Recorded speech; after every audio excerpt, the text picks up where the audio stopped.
Hello, I hear we're live. How is everyone doing? I can't hear the answer, but I'm hoping you're well. My name's Fraser. I'm running the game tonight, and welcome to LUU Comedy Society's Dice and Cosy roleplay. We're role-playing the one-shot RPG system, Grant Howitt's The Witch is Dead. Gather round, folks, for a tale of epic proportions. So, for a bit of an introduction on the rules, The Witch is Dead, an RPG about murder. Once upon a time, there was a kind and wise and beautiful witch who lived in the forest with her familiars. And her life was peaceful and happy until a fucking witch hunter broke into her cottage and dragged her out and fucking murdered her. And now she's dead. But if you could get revenge and kill him and bring his eyes to her corpse within a week, she'll come back to life. Or so you've heard. Even if it doesn't work, at least he's dead. The witch hunter has retreated to the village. The fucking coward. Get him. So that's what we're all enjoying tonight for our Halloween-style spooky game of murder. And I can't do this, of course, without some wonderful players. So, in no particular order, we have Julie Hanson. Hello. Perfect. Julie, a bit about yourself before we get into the character stuff. So I'm an improviser in the Miss Imp community. One of the groups is Vox Pops, and the other one is Squares in the Round. In Nottingham, correct? In Nottingham, yeah. Lovely. And I've been doing it for about 5 years. Perfect. And really enjoy it. Amazing, yeah. So we've got Julie Hanson, and we have Jennifer Tools. Tools? Tulls. Tulls. Tulls. Jennifer Tulls. Perfect.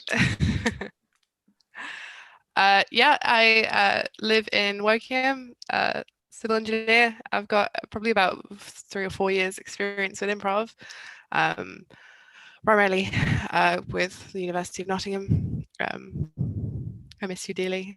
Oh dear. It's fine. Hearts go out. Our hearts go out. It's fine. It's all good. But yeah, that's about it. Perfect. On to Callum Young. Hello. I am a former student of Leeds University, just graduated this year, and I am part of Comedy Society. Amazing. And I am Fraser, your GM, and I am also part of Leeds University and a member of LUU Comedy Society. Yeah, and so we shall move on to a few things for our audience to partake in tonight. Laurie, our technician tonight, could you send a message to the chat and get a few suggestions for NPC, that's non-player characters, for those of you who don't know, NPC names. So I want a few, maybe spooky names, maybe non-spooky names, maybe gnome names in particular, sort of gnomishly nasty names. Maybe not nasty, quite kind, but let's get some nice gnomish names in the chat. And as well as their names, what costume they might be wearing. That's very important. You'll find out later. Perfect. So we have a bit of delay on the stream. So Laurie will get back to us in a bit on what we've got in store for us and who we'll be meeting along the way. Is there anything anyone wants to plug? Is anyone doing anything performance exciting or things that need an audience that you might be able to poach from us? Squares in the Round perform at the Lakeside, Nottingham University, down by the little amphitheatre on a Sunday evening. We can't do it this Sunday because of COVID Tier 3 restrictions coming in.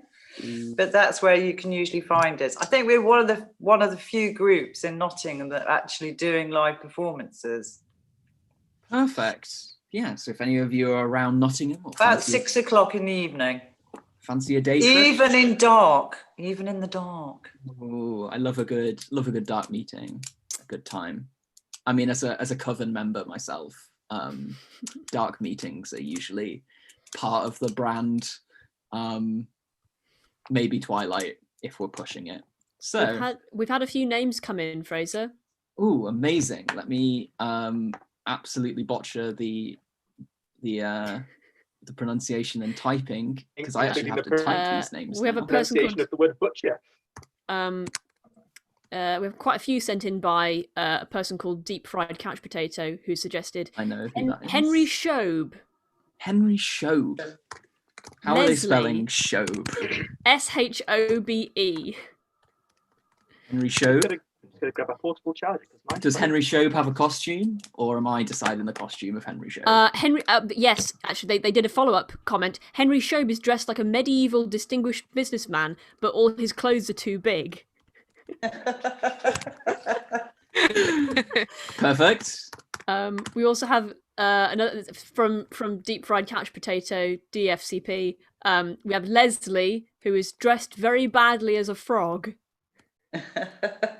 Okay. Gooby has suggested Shrignold.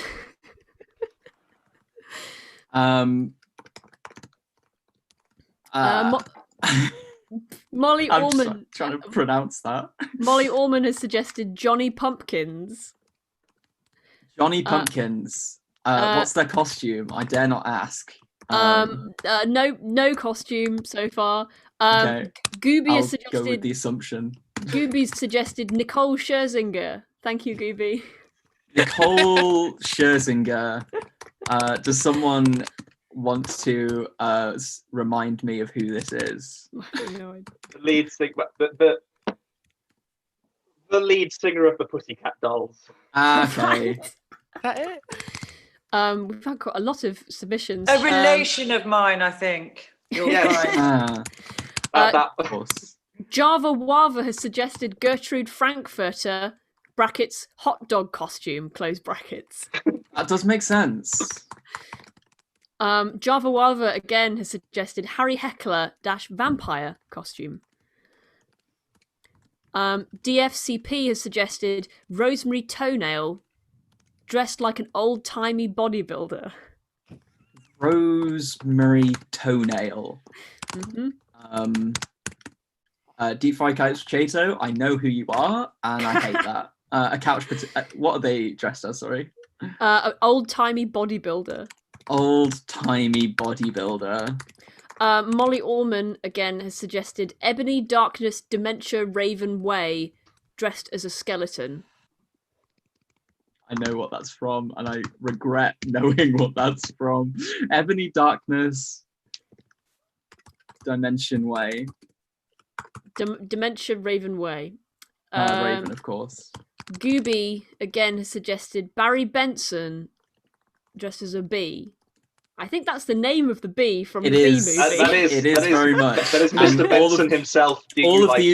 All of these are references within the friendship group that me and Deep Fried Couch Potato and Gooby share, and as a result, I will be messaging them with much disdain in a few minutes. Java Wava has suggested Teddy Georgeson in a bear costume. Teddy Georgeson in a bear. Thank you very much for all these suggestions, audience. Yeah, let's have a few more, and then we'll get started. More spooky names. Do you want the music, Fraser, or do you want me to put that on when the game starts? Let's have a bit of ambience. Okay. More spooky names. More. And folks, players, if it's a bit too loud for you, please let Laurie know. Just shout at me. Message them, yeah, or just shout. Say I'm being deafened, and I'll turn it down. Pardon? Sorry. Incredible. Any more, Laurie? Or are we at the end of I've just sent the message. creative juices? Yes. That's fine if they are. spent, we'll get started.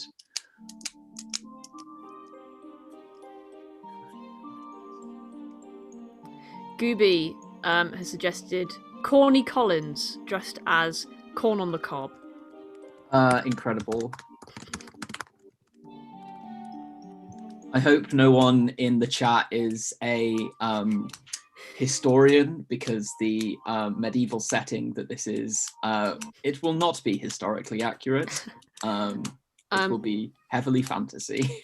Deep Fried Couch Microwave. Potato has suggested Mighty Spider, who wears a pair of pigeon wings on their head. Amazing. Okay, let's leave it there and get started then. It's 7:11, which is a perfect time to get started, I think. So, I forgot the rules. Before we start, I will remind everyone of the rules. So this game is run on a D10, which is a 10-sided dice. So if you if I tell you to roll, it's something you are struggling with or you want to do, I will tell you to roll something relative to your 4 stats. These are clever, fierce, sly, and quick. For example, if you're trying to read a book or tell a human what you want from them, I would ask you to roll a clever roll. And depending on the difficulty, for example, compared to whether you're talking to a human that is receptive of you and is actually watching you and expecting you to reply, I'll say a challenge rating of, say, 2, versus a human that is screaming about the fact that you're in their house and, oh God, there's so many animals in my house, a challenge rating of, let's say, 8. So things get difficult based on the context of which you're meeting them. The other element of this game is that if the task is dangerous, if someone is directly threatening you or it's a perilous situation, I will say that the task is dangerous, and that ticks up a counter that I am keeping track of and that you can also keep track of if you want. So if I say a task is dangerous, you add 1 to this counter. It starts at 0. So let's say that you were trying to talk to a human with a broom handle at the ready to smash you with. I would say that this task is dangerous. You're trying to convince them to stop hitting you. And so I would add +1 to the danger counter. If you ever roll below that danger counter, then equal to or under, if you ever roll equal to or under that danger counter for any roll, the situation becomes mortally perilous. So you are in direct danger, something happens, a threat happens. So basically, the more dangerous things you do, progressively, the more dangerous the game gets. So as an example, if you'd done 3 dangerous actions before as a party, the danger counter would be at 3. If one of you wanted to climb up a building, and you rolled a 2 when accomplishing that task, you might fall and something very dangerous would happen, or you'd be at risk of something very dangerous happening. Does that make sense to everyone here? You there, Julie? Yeah. Perfect. Might need a little reminder. That's all right. Once we get started, I'll let you know if you do anything wrong. And then I say do anything wrong. If something happens, I'll let you know. It's my job to keep track of, so that's fine. Right. In which case, let's get started. Your beautiful witch, your companion, your carer, your giver of food, provider of seeds, and companion in gossip, has been brutally murdered by a awful, unspeakably bad witch hunter. The little shit snuck in the night and slew your witch. You've been mourning her and sadness and progressively going through your griefs each individually until one of you, or all of you maybe, come across a note in the back of one of her books. Maybe it was the last one she was reading, and you needed to feel a bit nostalgia, even if you couldn't understand the text. And in this note is a picture, a caricature, and a drawing of a violent man, a witch hunter, it looks like, stabbing a picture of the witch, and then a picture of their eyes, and then their eyes going into the grave of said witch. And you piece together through a bit of thinking and maybe some of the more ingenuitive or ingenious members of the group having a better think than others and going, aha, this must mean if we kill the bastard and bring his eyes back to the grave, she'll come back. That makes perfect sense. So you all are sort of, and then at the bottom, one of you managed to decipher the number 7 days. It's already been 3.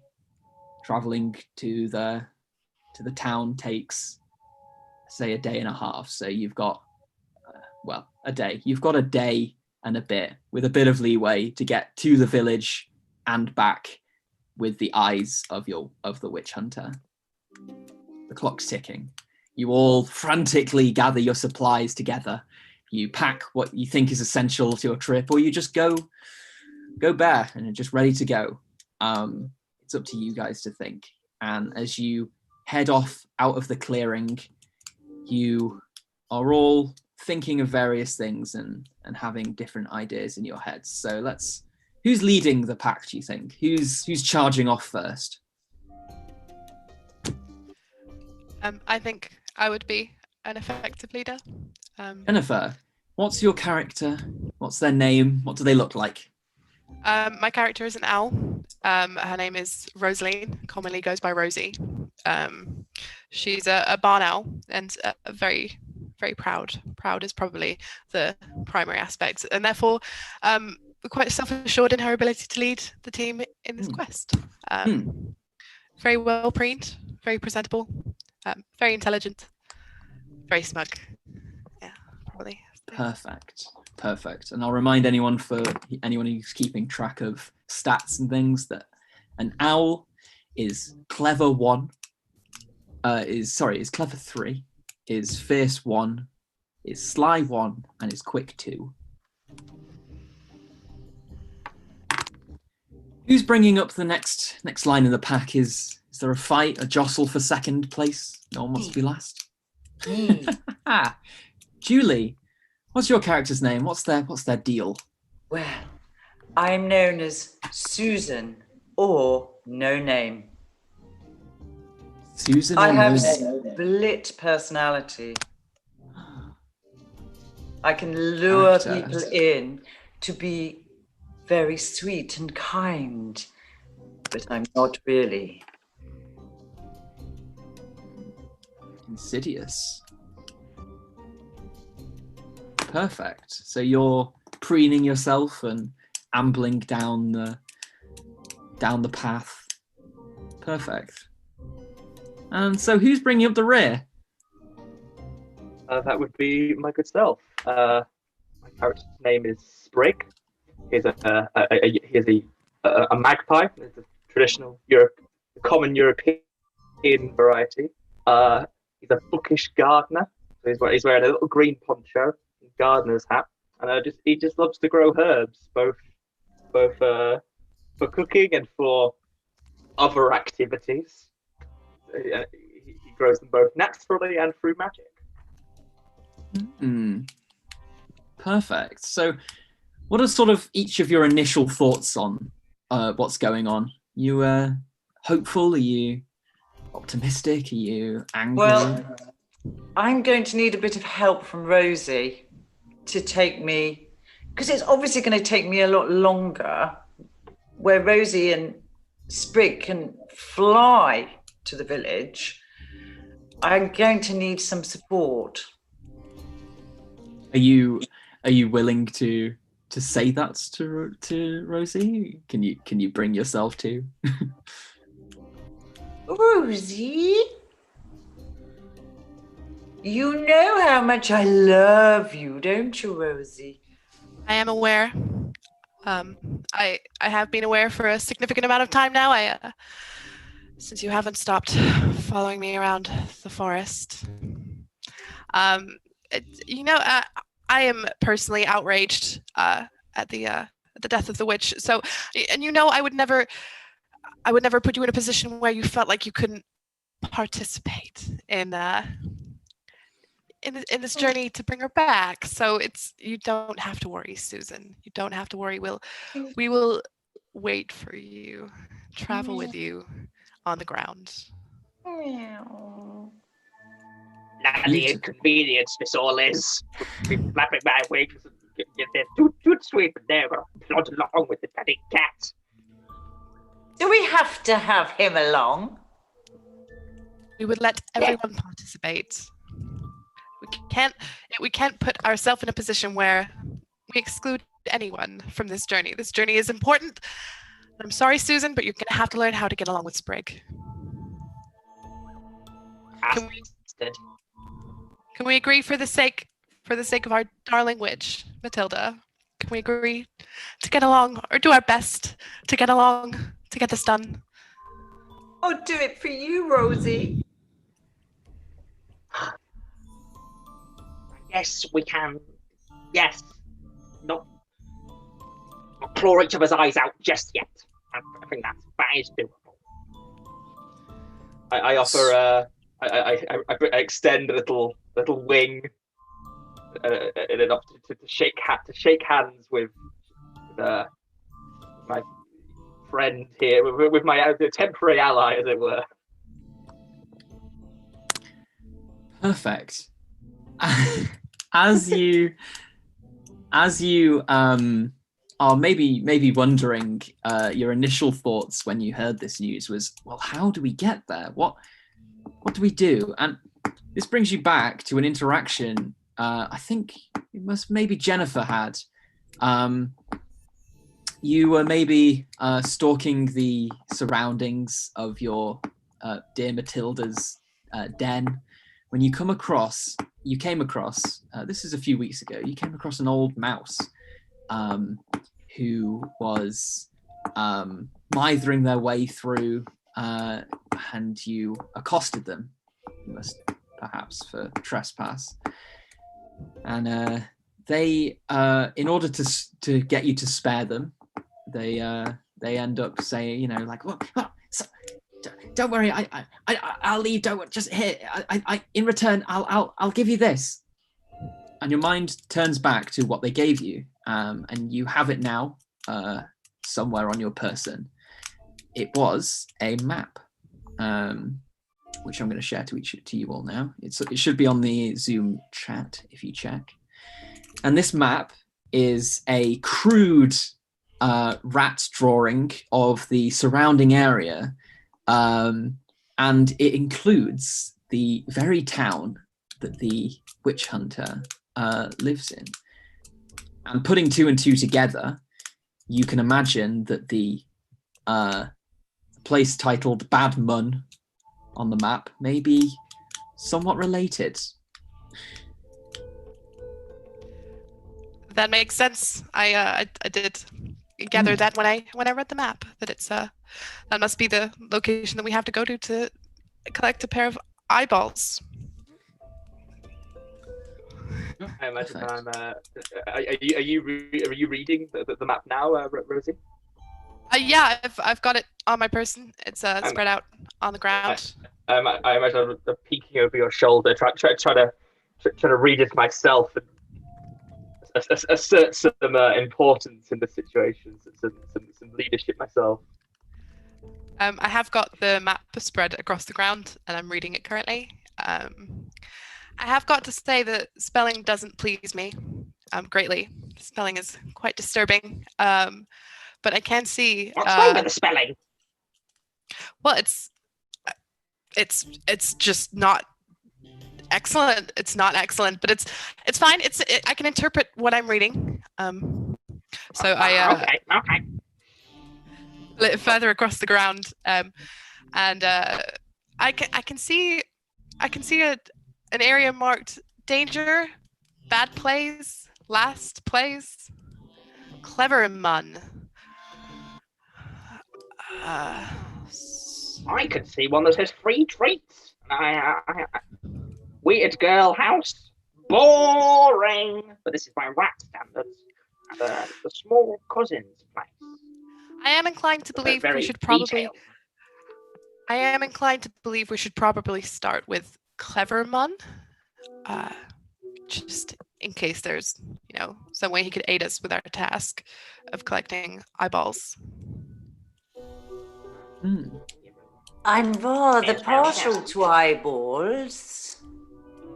Just saying. They're not for you. Just for clarification, Susan, they're not for you. They're for Matilda to get the. But I could hold them in my mouth for her. I am disinclined.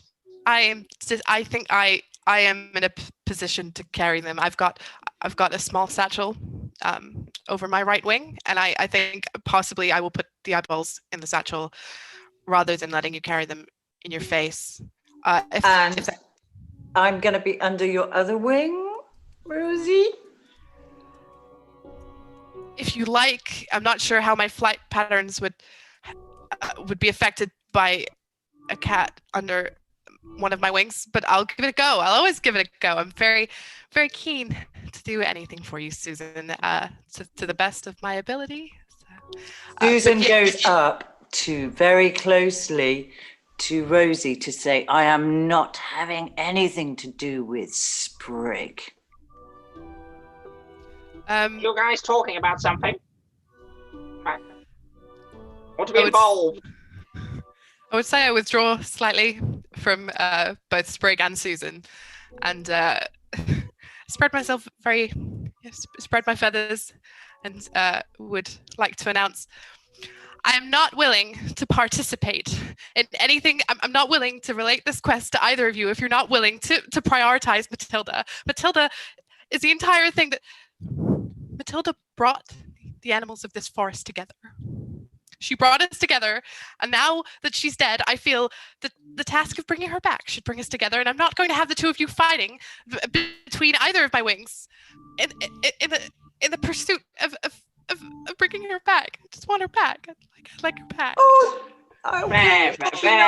Rose. I'm just whapping my wing against Rosie's.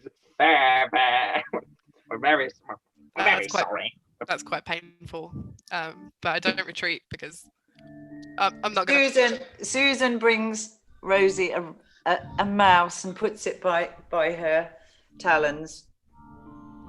I'm quite disgusted by this. It's a peace offering. I appreciate that, but Rosie is a vegetarian who lives exclusively on virgin daiquiris and strawberry tarts. So the presentation of a dead mouse is actually quite disturbing, especially as it's one of the creatures of the forest and is akin to presenting a corpse of one of my friends to me. I'm so sorry, I forgot, Rosie. Will you ever forgive me? It's okay. I take the mouse gently in my talons, fly to the nearest dirt patch and give it a very respectful burial. The mouse was called Ronaldo, and he was very peaceful. Did you name him or did you know him? I knew him, and having his corpse presented to me previous to bringing my friend back was just salt on the wound for Rosie, but she's very determined that social faux pas will not interfere with beneficial friendships for the sake of Matilda. So Ronaldo has a very respectful burial, and some tears were shed, but Rosie works through it. I think we move back on the show of affection and salt on the wound and misgivings many have on this strange quest, and we focus on the start of this journey, moving through the forest. I guess, Rosie, you're leading the pack, so you probably have first say over how you want to approach the the town. You're on the left side of the map. The whole forest, a large dark forest, encompasses the small town next to it, bathing it in shadow. And this is where you're approaching from. So as you walk through, the foliage becomes less and less dense and more sparse, and you begin getting that feeling of exposure that only a predator by nature might feel. This is not your habitat. Where do you breach the cover of the forest? I suppose initially I would check for danger, possibly by taking flight and observing the surroundings from a distance to ensure that there aren't any, I suppose, lingering humans in the distance. Yeah. Okay. Let's have the first roll of the game then. Yeah, absolutely. So whereabouts are you leaving the forest? If you were on the map, are you in the north area or the south area or somewhere in the middle? Where have you walked from? You I would started say at Weird Girl House, which is the witch's house, as you guessed. I would say that in that case, we're probably still quite north, probably quite near the danger zone, which is partly why I'm taking flight. Perfect. So the challenge of this role, you're a natural predator. You are maybe a natural predator with an ethical insight, but you are still well accustomed to your abilities, and so scouting is not too difficult, I think. So I think you should roll me I think this is sort of morning. It's getting to the morning, so I think what you'd actually be rolling is probably not about seeing, but whether you're seen. So I'll say roll a sly with a challenge rating of 3. Quite an easy task. I've rolled a 4. Wow, just about. So as you're rising above the tree line, casting your eyes out over a strange landscape of yellow, there's a building in the not so far distance, which you've seen as marked danger on the map. It looks like a large cabin, for better words. You know, you've seen the witch's cabin. It looks like a human construction of a big thing. There's a rotating thing that falls into the water and rotates. You can't discern its meaning or its purpose, but you're immediately distracted from this further out by something much closer. You hear the barking of a dog, a hound, and you hear the whistling of a human as they traipse through this yellow desert of high, weird plants. And you quickly dive below the forest tree line before they can see you. You don't think they saw you. And you return to your companions. Sprig, Susan, or no name, I would assume it's currently Susan. Okay, so I've just had a scout and I've looked, and there appears to be a cabin, and it's got something that goes into water that's going round and round. It's quite noisy, but it wasn't noisy enough to there was a human closer by, and it had a dog that was. I don't really know if it saw me, but it was making a lot of noise, and it was quite a disturbing sound. But I don't know if they're friendly. I don't know how to interpret that, but we should probably approach with some caution. I would assume. I don't know if Rosie, I'm a cat. I can't go anywhere near a dog. Oh no, Sprig, you've got to go. You've got to go. Me? What? Why me?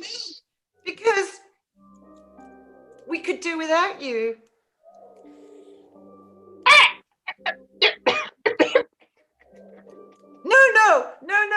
what I meant to say was that you'd be good at deflecting attention, and maybe Rosie and I could get into the cabin and see if we can find anything really nice to eat and somewhere nice to sleep on our journey. I am hungry. Oh, just this once. Just this once. I will put my precious life on the line. I will do a distraction. Yes, you do. So, Sprig, Please. Sprig says, on the count of 3, it's go time. And Sprig then begins counting from 1, 2, 3, and at that point launches himself into the air, flying not terribly high up, so like above human head height, enough to be noticed. And we'll first attempt to gain the attention of the dog and man. You whistle your way through the tree line until you breach the foliage, and you fly over the stream that is trickling its way next to the forest, and you pass over this strange yellow land of which you think is maybe, as a botanist, you think might be wheat. And you arrive at the site of the two figures, one of them being slightly taller than the dog, although still quite short, is a it's a gnome figure who is sort of purple-skinned, light purple-skinned, with sort of white hair and like jaggedy, like a cut in their ear. Quite hobbled, looks very, very stern as they're sort of peering small-eyed around grumpily.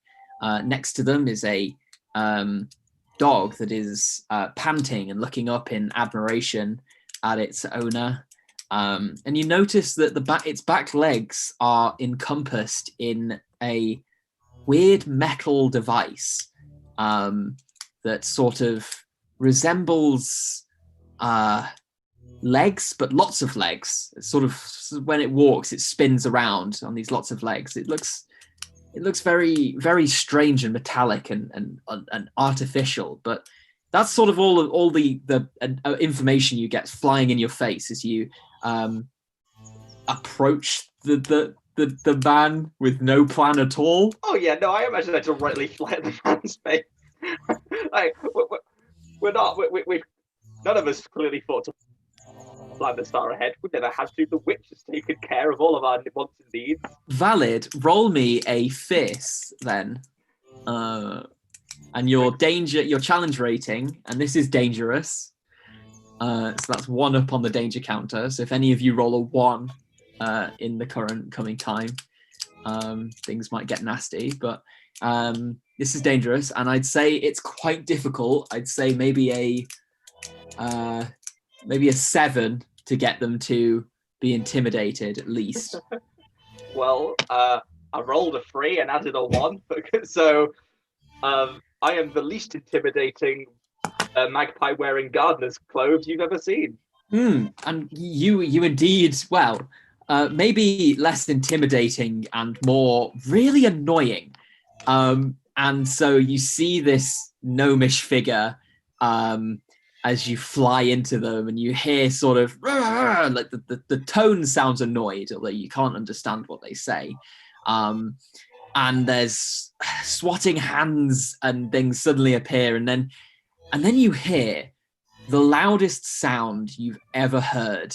It's a roaring boom, and it comes right near you, and it scares the ever-living daylights out of you. And you look over, and there's a cloud of smoke that's near this this farmer, this gnome figure, and you see that they are brandishing a long stick thing that's got smoke out of the end of it. And they're shouting and screaming, and it seems like it's trying to find you with the end of it. What do you want to do Sprig, now? ever seen a gun before? Sprig's not seen a gun before, but you can imagine that your instincts are screaming at you. This thing is dangerous.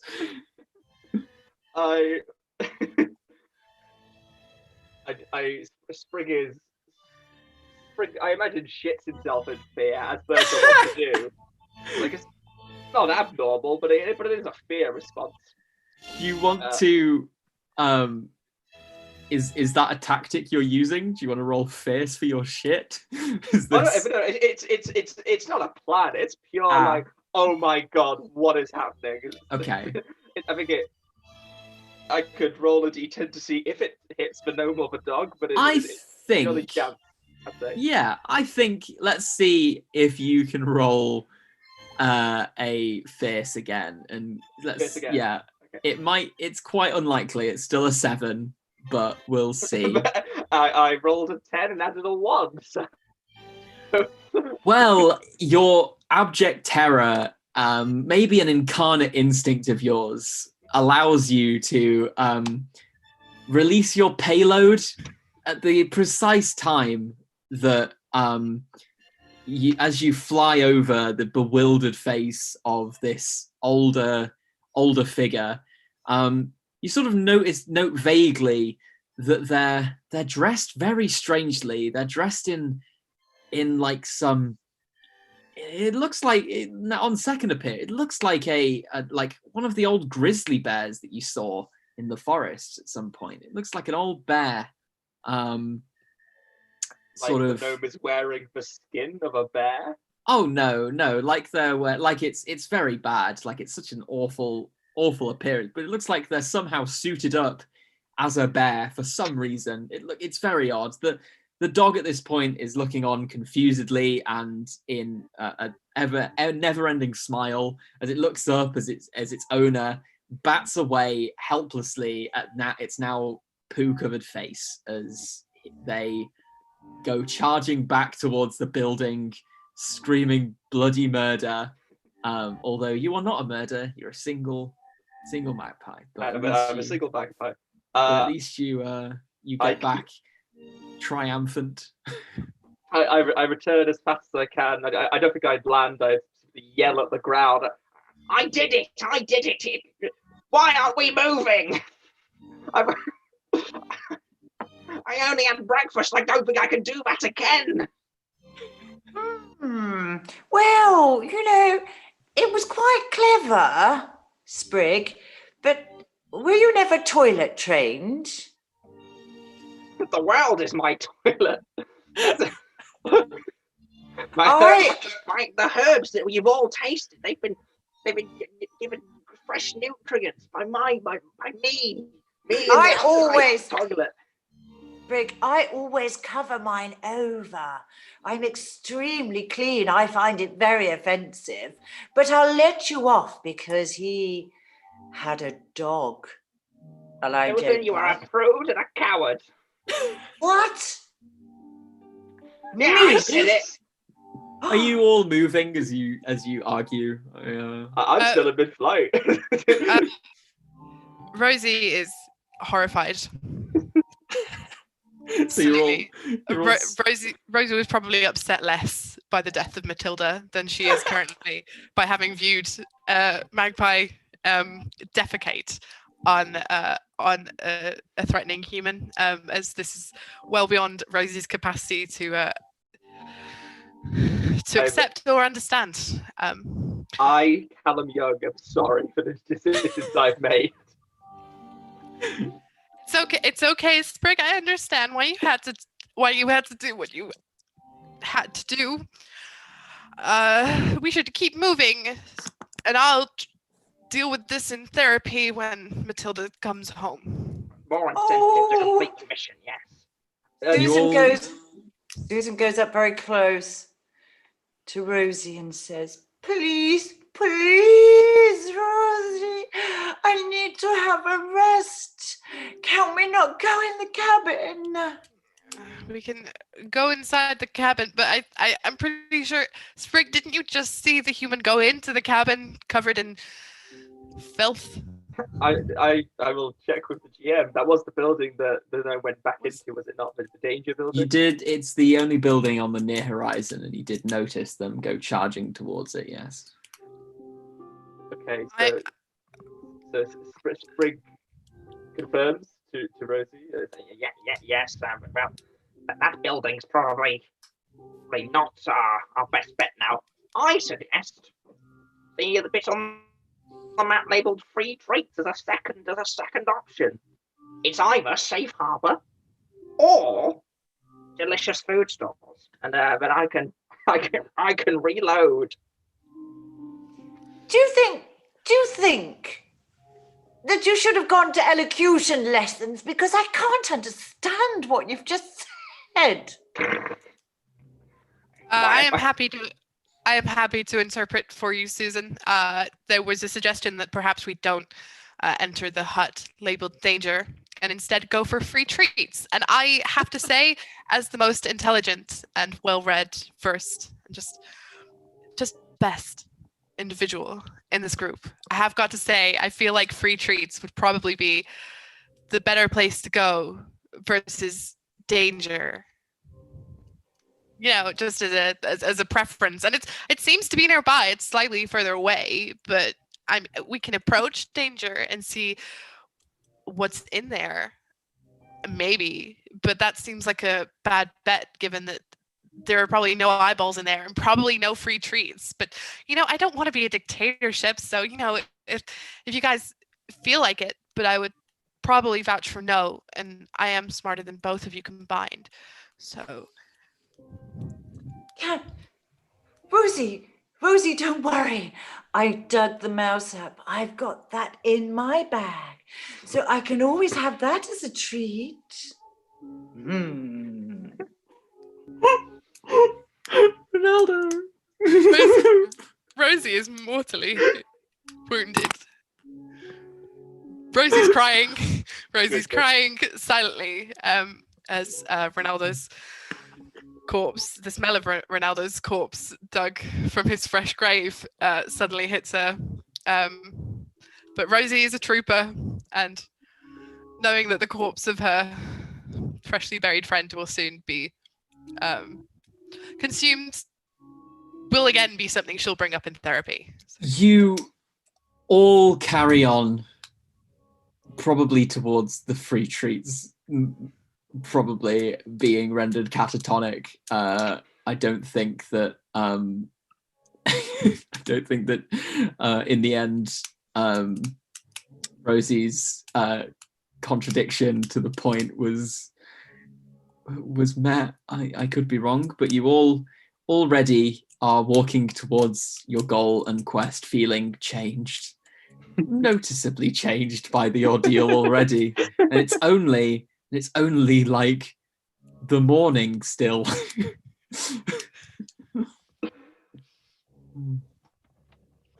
So where are you headed? We're crossing the river towards the free treats. The stream, river? I feel like if you were all land-based creatures, the river might have been a more significant obstacle, but as it is, two of you can fly. And so I think that it's a reasonable assertion that you can manage to get Julie across without too much difficulty. Although let's say, would either of you help Julie get across? Actually, that is a point. Sprig thinking purely that Sprig finds Julie but confusing. He's been insulted. The man's been insulted. So he's like, the more people who come across, the more chance he has of not being targeted by the magic stick that went boom. So this is an internal thought, but if Sprig seems more helpful to keep Susan the cat in play, so it's cannon fodder. Rosie is less inclined to bring Susan along, simply due to the consistent smell of her recently deceased friend on Susan's person. But again, just based on the logical conclusion that if we do encounter a human, me and Sprig can just fly and leave, and I'll just leave one easy target. So, logically, it makes sense that Rosie wants to bring her along. So I think with Rosie being a slightly larger type of owl, Rosie would suggest carrying the full weight of Susan, and perhaps Sprig could help carry the tail. Or definitely, like grasping Susan's no name's tail in my little magpie claws as we flap our hardest to get over the stream without falling in or dropping no name such Susan. Or dropping Susan in, yeah. I think that would probably be the primary concern.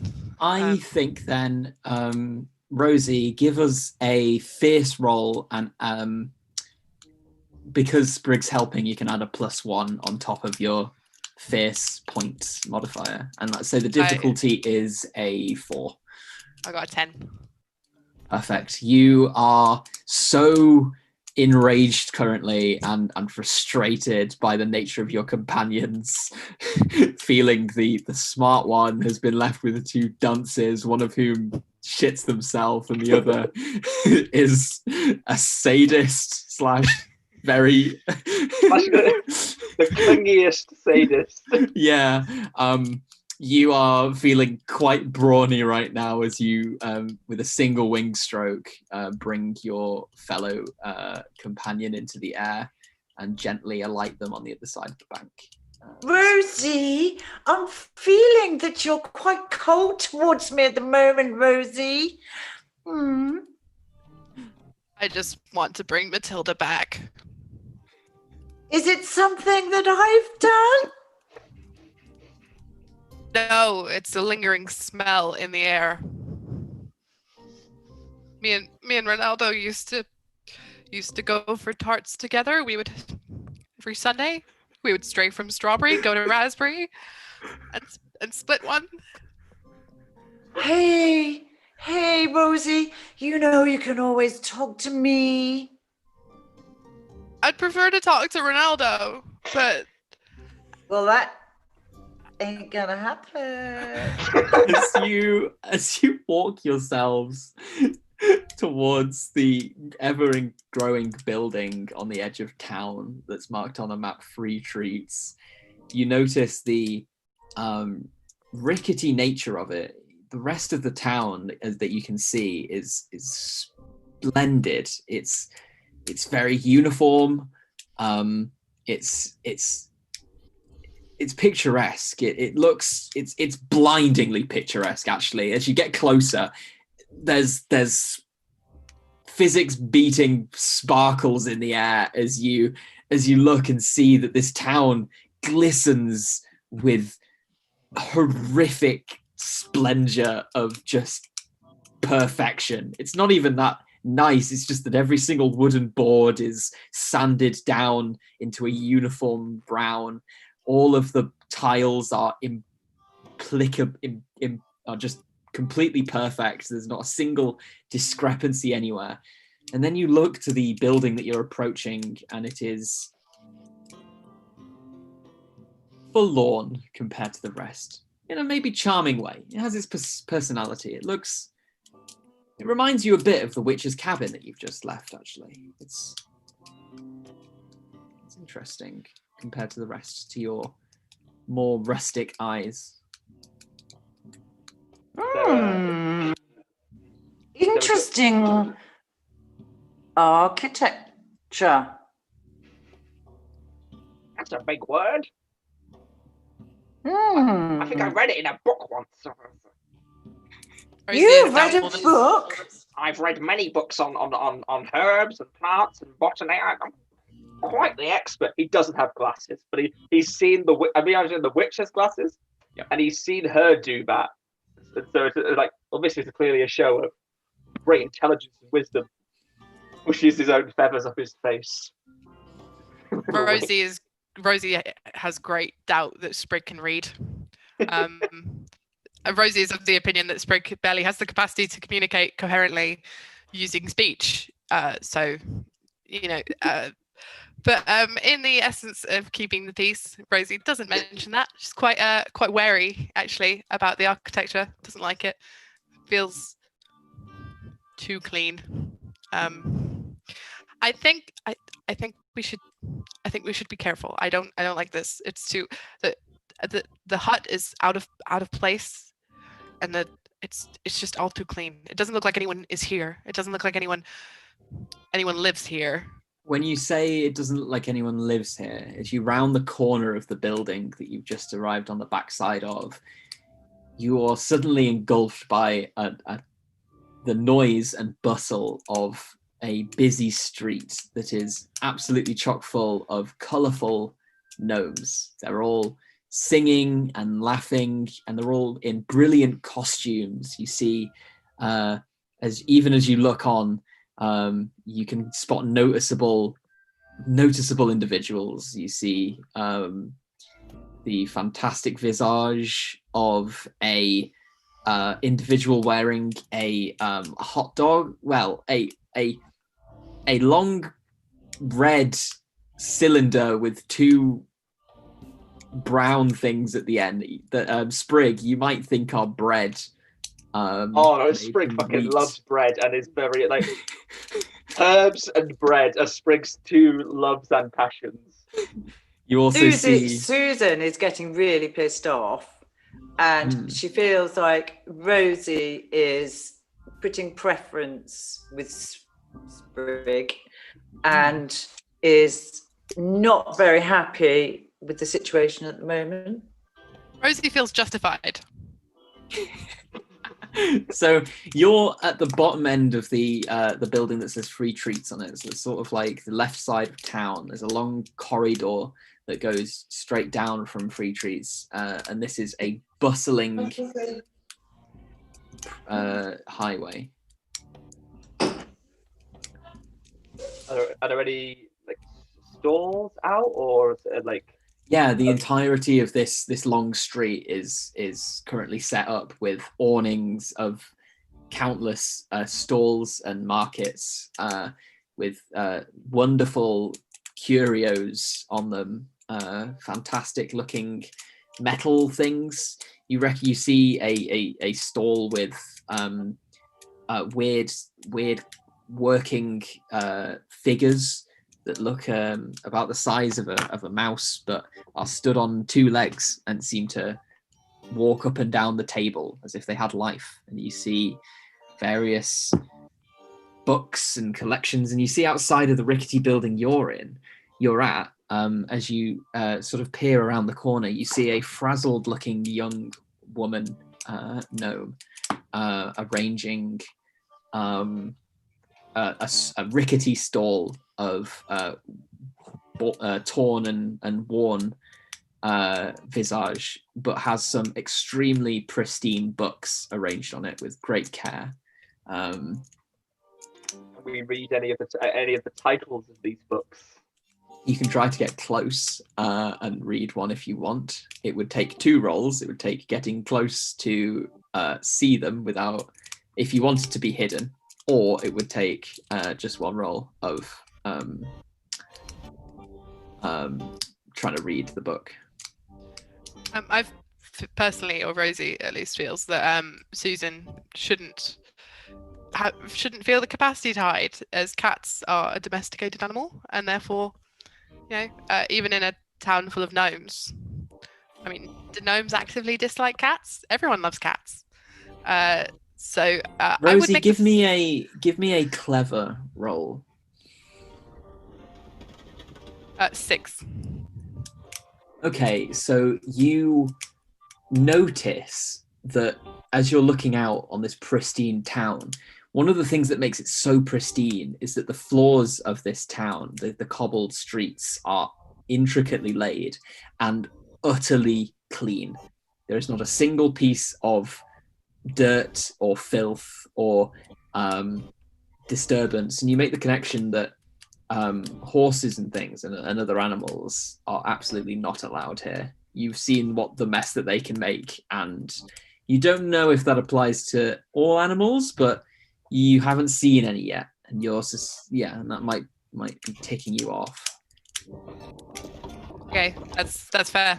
After making that assumption, I think possibly we would need to be hidden to read the titles of those books.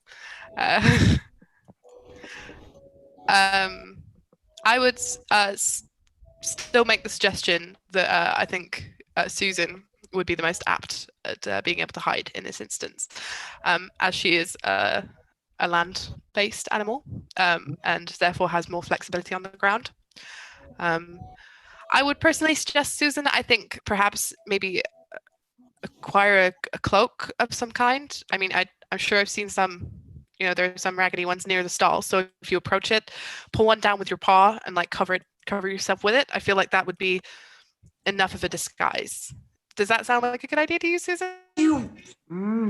Shall I go on my hind legs? I mean, if you feel like that would help you getting to the stall, but I feel that a cat walking on hind legs would still appear to be a cat to gnomes. So if you could acquire some kind of disguise and then you can walk on your hind legs to go and get the blanket to cover you if you want, if you feel that benefits you. Can I eat a gnome on the way? How big are the gnomes? Again, Just They are very not hungry. as the size of you. They are noticeably bigger. Like they are still small people. They are larger in stature than a cat on its hind legs, if that's what you were thinking. I feel if you can find a small unattended one that nobody would miss, that it wouldn't be so impractical to consume one under the cover of a blanket, but only after you've got that blanket. Because if you're just on your hind legs eating a small, baby gnome, I feel like that would be more noticeable than you just being on your hind legs. So possibly, yeah, I would say try and get some kind of disguise. Rosie, Susan, if you wouldn't mind. Thank you. So I think Susan would be up for the challenge, and she would see it as being something very useful, because she's not really felt very useful up to now. And all she's done is piss them off, really, because she's eating things. He has eaten what we've now established was a sentient being and intends to eat more. But, cats are always hungry, especially when they've not been wormed. Is that Susan such no name's personal law? Has she not been wormed? Well, she's Matilda's been not around to do neglected. it, so Matilda's not around to apply the deworming. So. Exactly. So, I've not had the due care and attention that I should have done. So yeah, she's feeling a bit neglected. Anyway, this challenge, I think she's going to feel good about herself again. Nice. So you've geared yourself up to go. You do notice that one of the stalls next to this, the books in question that you're so interested in, does contain a set that's hung with perfect precision. Like it looks like someone's even measured like the length between the different cloaks. Has a set of like children's cloaks as well as like normal cloaks. You notice that a lot of the stalls are selling sort of strange garbs and clothing. You see someone setting up clothes and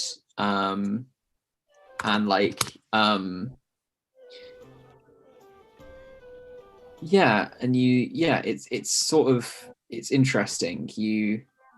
It's a very odd occurrence. It doesn't look like a Sunday market. Like you sort of know the concept of selling food, but it doesn't look like this. It looks like a weird things going on. Lots of people dressed strangely.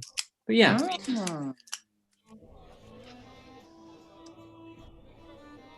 Ooh, this looks very interesting as a store. Excuse me. Is this intimate apparel? The Wait, gnome. just before me and Rosie we're watching from the side or around the building, like, oh no. The gnome in question that you've so boldly gone up to looks down in surprise, and a flicker of fear crosses their face as they look at you, looking up to them. Give me a clever roll, Susan.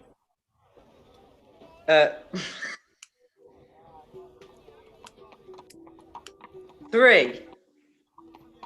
Okay, so you see this gnome look at you, and then look up and glancing around fervently. You hear them muttering something in the language, and you then are picked up unceremoniously by this gnome as they dash away from their stall, past you two watching, to the back of the building, where you are thrown unceremoniously behind the building. The gnome points at you and like gestures to the village. It's like shh, shh, shh, and then runs back to their stall. Rosie! Speak! You are about 12 feet away from them. You can walk back. They've just dropped you in the field. Rosie's done, Rosie's sick of this. It's still the morning. It's only been like what? It's only been like half an hour. Yeah, and it's not this been whole that long. time I've seen my corpse, the corpse of my friend being consumed by a cat. I've seen a magpie shit on someone, and I just came up with this whole plan. I just said, Susan, go and get a blanket, cover yourself as a disguise so you don't get identified as an animal. And she's just gone and walked up to a gnome and just started conversation. And Rosie's just feeling sick of it. She's done, to be honest. She's done, and she's not sympathetic. As all of you are distracted in your rage, Rosie, I think your rage might boil further as you look over, and you are suddenly met with the memory of that horrible night, and you hear the baritone of laughter that haunts your nights in the following. You hear, and you look over, and there is a gnome that stands slightly taller than the rest, holding a crossbow slung over their shoulder, a set of sharp, perfectly carved knives at their belt, followed by a band of fans, it seems, and admirers as he stands posing in the center of them all. It's the witch hunter, stood in front of the library stall as he converses with the girl on the stall. She looks shy and nervous, and she looks increasingly panicked as this person, as the focus of your rage, talks to her. I would say, Go on. I would say that while I am feeling an intense amount of rage, I'm also very set on my task. I'm very, very set on my task. So I would like to look around the market stall, and I would like to see if I can find anything that looks vaguely resembling a spoon that would be able to scoop eyes out. Just because we're in a market stall, and Rosie is aware that this would be a good place to acquire spoons. And if I do need to offer eyes to Matilda, I might pierce them with talons. So I'm thinking spoon. So I would like to look at the market stall just for a moment, take my attention away from the witch hunter, and I would like to see if I can see spoons. Can I see a spoon anywhere? Yeah, there's a very odd stall that's decked out in sort of in painted, like perfectly painted typeface that you can't see, but it looks like this small small individual is stood sort of posing with this multi-tool of like weird proportions, got like a spoon and a fork in it, like you fold them out, and like he's spinning them around, and he's like aha, and like showing like a melon, and then like taking one implement out, cutting it, taking the other one out, pulling stuff out of the melon. He's like aha. He's in a weird he's in a weird outfit of like sort of long sort of robes, and like with a like painted in the same typeface of his thing, and it's all too large for him. He looks swallowed in this big attire, and he's currently showing off probably the tool you want for the job. Yeah, I actually have the ability, or Matilda, before her passing, granted me the ability confuse or distract. So Rosie would like to try and use that on the man with the melon scooper, Yes. or the person, the creature, the gnome, the individual. Yes. The individual with the melon scooper. So I would like to try and use confuse or distract to try and distract him so I can acquire his tool. Yes. So as you look and concentrate, I'll remind you, of course, that anything magic related is dangerous. And as you focus and channel this power that you've been gifted by Matilda, you feel again the power, and it would probably be let's say a 5 if you roll. Okay. 10. You're very lucky today. Amazing. You feel the flow, and just as you can almost feel Matilda's hand on your feathers as she caresses them in a way to direct the power and how you should imagine it. You can almost feel the hand on your feathers as the power courses in exactly the right way through, and you hear maybe in your head, as she did once, well done, in that reassuring voice of hers. And you see the man on the stall falter, look around, panicked, try and repeat what they were saying, and then their face crumple in terror as they look about, seeing this crowd, it seems like for the first time, and fleeing from their own stall as they cry in fear at the people who were just watching them, who look bemusedly at the strange snake oil salesman that they were watching, mostly for amusement. Yeah, Rosie would like to. I would ask Rosie, do you want me to go get the multi-spoon? If you wouldn't mind, you are slightly smaller in stature, so might have more success in. Susan, you've rejoined the group at this point. You've walked over, like you've seen all of this happen. You know the witch hunter is there. You've seen it. If you want to interject. Rosie, what I haven't told you is that I have a magic helping hand. Okay. So, do you want me to help? That would seem more appropriate than my knowledge of herbs and plants. I just wanted to be helpful. You see me having a rough day, Rosie. That cat's very sneaky too. I've been gardening many a time and had Susan rake me out of my feathers as she got boom with this whole thing. I do find myself slightly hesitant to trust Susan following directions, given how when I last asked her to attempt to hide and to read books, she went and approached the salesman and attempted conversation. That was not something I was anticipating, but helping hand seems like it could be a good vibe for this. So if you want to, go ahead and try and collect the melon baller, is that what they're called? The strange device that scoops eyeballs. Rosie, listen. if I go and tap him on the shoulder, then stupid Sprig can get the spoon. He's already distracted and confused. The man has run away, Susan. He has. His products are ripe for the taking. Oh, okay.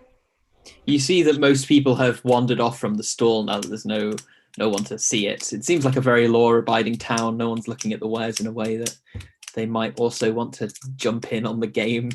I think you might also connect with that, the fact that they're very faddy and look very, very odd. The tools on the table. I would suggest the eyeball scooper should be collected by one of the two of you. Whoever feels more competent at being sneaky or sly. Well, apparently I'm not competent at all. No, only at speaking. I think you have, like, anything else has been untested so far, and so I feel you should have a crack at stealing.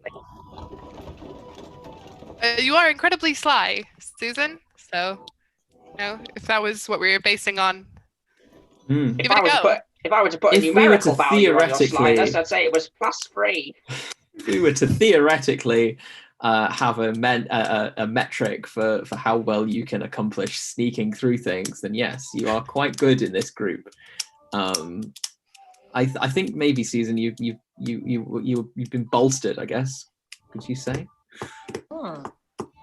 Okay, I'll go. Mm. So Susan gets right down as low as she can and very slowly goes up to the table, looks around her, pulls the tablecloth, and all the spoons come down. And she doesn't know which is which. I would agree. I was going to get you to roll, but that's a genius measure, and I think that you could do that easily. Yeah, they all fall to the ground, but like you say, Julie, like you say, Susan, which one is which? You heard eye gouger. So what does that make you think of? I think Susan would think, right, okay, so if I get an eye gouger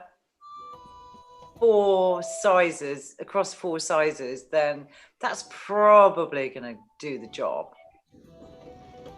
Yeah, sizes. Yeah, it's important. So it's a good thing to be able to customize to the size of their eye that you're wishing to. Yeah, you notice a utensil that's has sort of 4 indents in it, like 4 separate things with different sizes.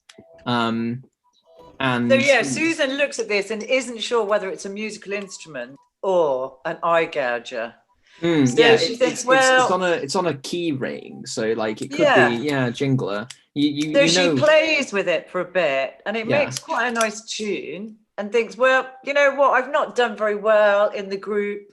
I'm going to take this back, and it's quite heavy, but she manages to drag it back and put it at Rosie's talons. Rosie, this isn't the tool that you were thinking of, but it is still an eye gouger, potentially. Yeah, I think Rosie would think as long as it can get the job done, that's what we're here for. We're here to complete a task after all, and despite all the negative experiences, this still do, Anything an eye gouger if you try hard enough. Susan wonders why that they've not thought about just using her to scratch the eyes out.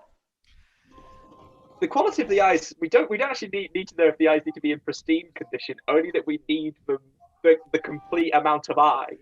I personally would suggest Sprig, and Susan, I would suggest that the quality of the eye matters greatly, hence the detour to go and collect an eye gouger specifically for the task.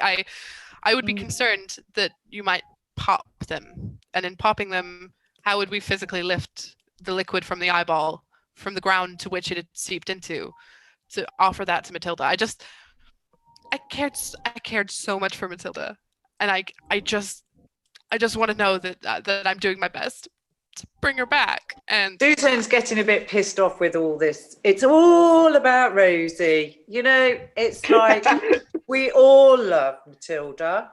That's why we're here, putting up with each other. But Rosie, we're all grieving. We're all grieving in our own ways. Yeah. But I think Rosie's a bit anal now. I think, you know, I've had enough. I'm sort of losing my respect for Rosie. She might be the most intelligent, but, you know, I don't know how much she spends on counselling every month. With all of your internal dialogues was her counsellor. And personal dialogues and the distraction of getting the eye gouger, you look about and you notice that the bastard, the evil dickhead that he is, has disappeared into the crowd further into the town. You look over, you know, as you initially look over, and you see the girl stood at the bedraggled bookstore, and you see she is very upset. I turn to Rosie and sort of, in a begrudging tone. I turn to Rosie in a begrudging tone and say, I don't like to admit it. You are actually slightly smarter than I am. Let you internalize that. Yeah. I knew you wouldn't be modest. Nevertheless, we're here for our job, and the man talked. The bastard witch hunter. He talked to that woman, and we should try and talk to her. And by we, I do mean you. Yeah. Because of the smarts. I do feel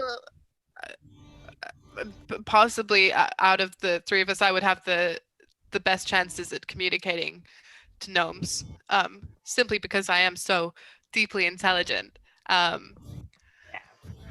You don't know shit about herbs. He must have said under his breath. Rosie doesn't know anything about herbs. Nothing. So, I suppose Rosie would agree that in order to find out where the witch hunter had gone, it might be an idea to try and communicate with this gnome. Although slightly hesitant about the fact that animals definitely aren't allowed here still, and this is definitely still a gnome. So we're approaching with the expectation that I may be shooed in a similar way that Susan has been shooed prior to this.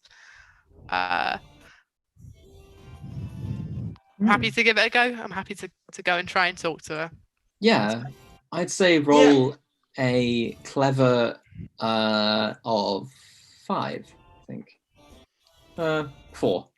I got a 4. I'll do it.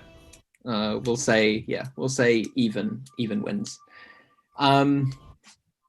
As you and as you approach, you hop onto the desk.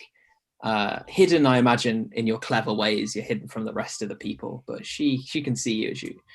She looks down startled, still sobbing, and she looks up in the similar way that the other gnome looked, fearfully around. And then you see on her face a look of determination across her face. She looks down at you, and she bundles you up in her she's wearing one of the cloaks. She bundles you in the cloak and heads inside and places you on a countertop. So at this point, Susan and Sprig are looking at each other like, shit, what are we gonna do? Been kidnapped. If we balls this up again, Oh, only one plan should work. I imagine we crossed to the shop. Sort of, is it like a cloth sort of style? Like, it's a building, but the stall out front was where she was stood originally. But the actual building itself is an old sort of wooden construction that looks teetering, to say the least. But very. Is there a window or a chimney even to this structure? You see that actually the top of the door used to be a pane of glass that's now broken. You could very easily slip through, I think, at the top. And Susan, you also notice that at the bottom of the door, there's enough space for a cat to slip through. Like it's not quite the door that used to be on there. You think someone's done a patch job. Okay, Sprig, you go in. When I feel better, I'll go into the door. Got a hairball there. Yeah, So, Sprig, I'll attempt to fly through the top of the door and with Susan went underneath. Yeah, Sprig, as you land on the awning, not the awning, the sleeper, you know, the wood that trails along the top of a ceiling, one of the rafters, essentially. You land and narrowly avoid a mousetrap that is set up there with a small piece of cheese on the plunger. And you look around and you survey the now library that you're in, and the first thing that comes to your mind is, wow, that's a lot of mousetraps. There are mousetraps everywhere. And Sprig looks across at Susan and she's got a mouse in her mouth. The mouse Ow!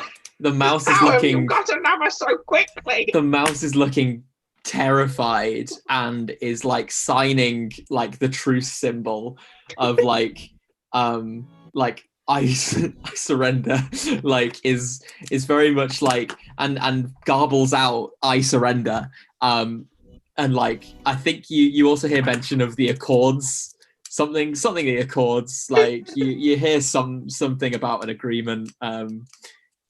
Susan, are you gonna commit to your nature? Yeah, okay. That's all you get out of your mouse as it's consumed. Sprig. Don't tell Rosie.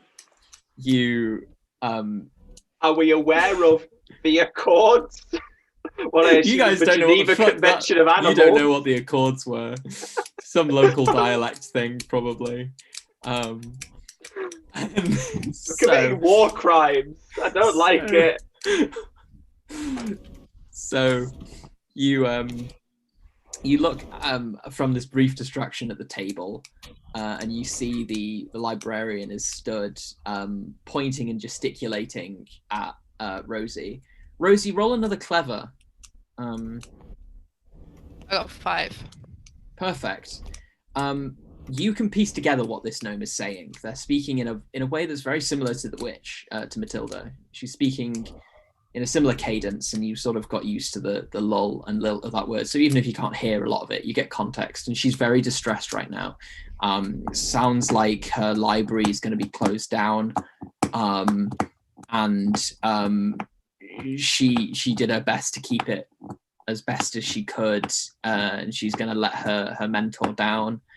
And she it's just looks very, very upset, but she looks at you and is like, you can't stay here. We're not, pets aren't allowed in the limits, but you are so beautiful. As she sort of gently strokes your the top of your head if you let her. And she sort of, I think she notices the intelligence in your eyes, and it's like, I must be mad, but goes over to a shelf and starts plucking out stuff, and opens up a much more detailed map than you have, and starts pointing and stuff, and it's like, look, that's the office of the Gnome Homeowners Association.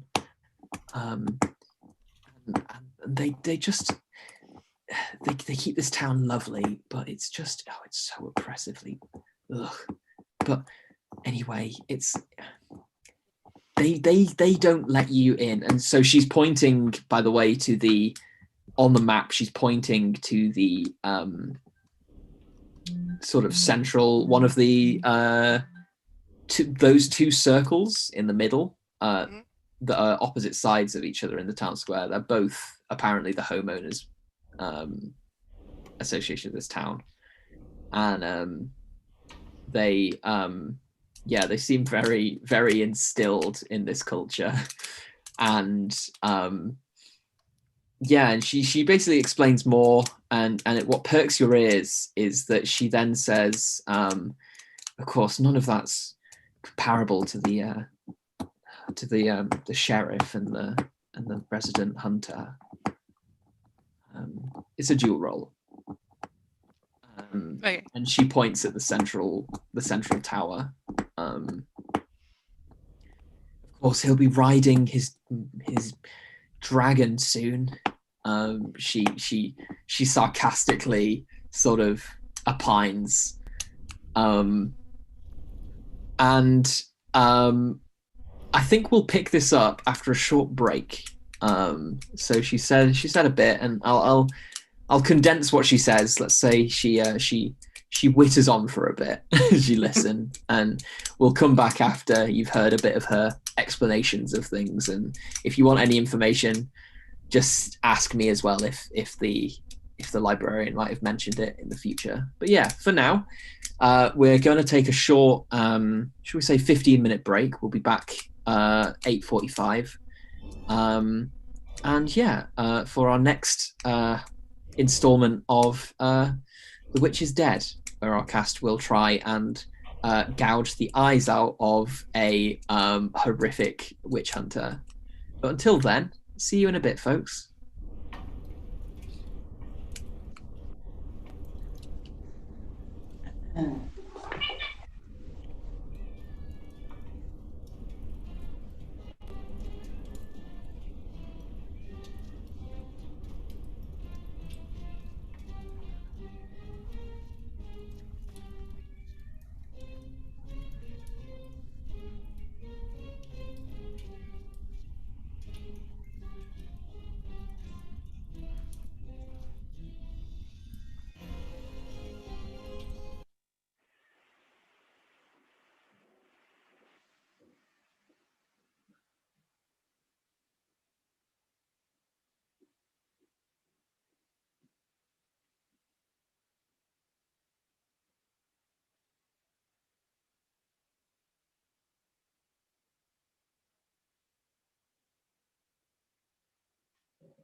Hello and welcome back to Dice and Cozy's The Witch is Dead after our little break. We are going to dive straight back in, if everyone's okay. Everyone here and unmuted. Ready? Are we all here? Julie? I don't know where have I gone? Sorry. If you, I think we might have turned your video off for you. Sorry, Julie, you left your video on, so I turned it off for you. Oh, thank you. Worries. We're all back now. So, seeing technician. we left our intrepid, traumatized, and grieving adventurers after having been roughly deposited inside of the town library. The nervous and enraged librarian who has been venting for the last 15 minutes to Rosie. You learn a lot about the current festival and why it's enraging. The smarmy git of a sheriff, your arch nemesis, is using it, is being an arse as usual, and no one else notices or realizes. It's infuriating that the HOA don't allow pets when they're so beautiful and so great, and as long as they're not mice. She seems to vehemently hate mice. And you also learn, so in the talk about the festival, you learn that the witch hunter will be holding the traditional seat of the dragon rider in the inaugural festival, which is a big mechanical dragon gets traipsed over the center of town on a wire, which actually the rats that you notice now have marked as a high wire. They seem to use it like a recreational pole. But yes, you hear that information, and you also hear that there's a large mechanical machine that goes back and forth down the route that you might want to get to the center of town. It's operated by the clever man, as it's put on the map, who the librarian looks up to and notes fondly, is a very clever man. Yeah, you get some information. Whilst you're sat there, Rosie, are you doing anything while you're sat there, just listening attentively, or? I mean, I've got to say, I would think the primary thing that's occurring to Rosie is that this librarian is really oversharing, and that Rosie has resolved that when Matilda is home and when she gets back into counselling, she will greatly increase the fee that she's paying to her counsellor, because this isn't a job that she would consider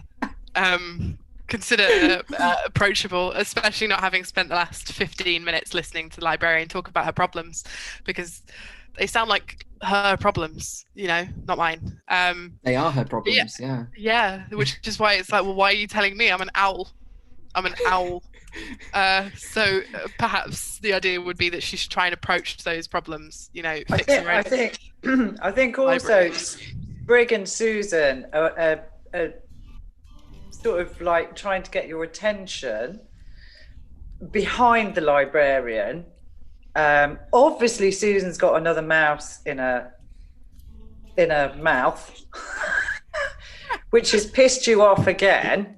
Susan, the mouse, has also screamingly shouted the accords before you bit into them. So, and Sprig is like, oh God, I don't know what to do. So Sprig we're is worried trying. about what the accords are. We're trying. Something concerned. Yeah. So we're trying to distract you. And we're wondering whether we should do something to the librarian to get you away, because now you know what it's like to hear people's problems. But Sprig is wondering, have you gotten the information? Have you gotten any information that's useful to our quest? I think after the 15 minutes is up, the librarian does eventually, she realizes that she's talking to a fucking owl about all of her issues, and she deposits you back on the porch and is like, I'm sorry, you're a lovely creature, thanks for listening. Well, now Rosie feels bad. It's quite nice. It's quite okay. She definitely saw one of your glares and was like, oh, what am I thinking? And you're back outside. Rosie And we've noticed Rosie's head's going round and round, full 360. Yeah. Because she's just had enough. She's even pleased to see us again. She's had enough, but there's still a mild level of guilt at having obviously dismissed this poor librarian now, and she's resolved to talk that over with her counsellor after increasing the fee that she pays to her counsellor weekly. What currency do you use to pay the counsellor as an owl? Strawberry tarts, clearly. Strawberry tarts. You keep the daiquiris to yourself. Yeah. Daiquiris aren't currency.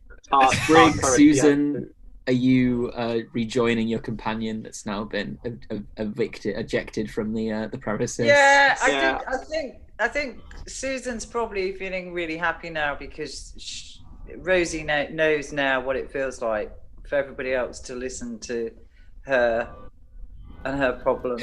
So Rosie's feeling like the only thing that you guys do listen to is my problems and not my instructions, which are actually pretty decent instructions you just disregard.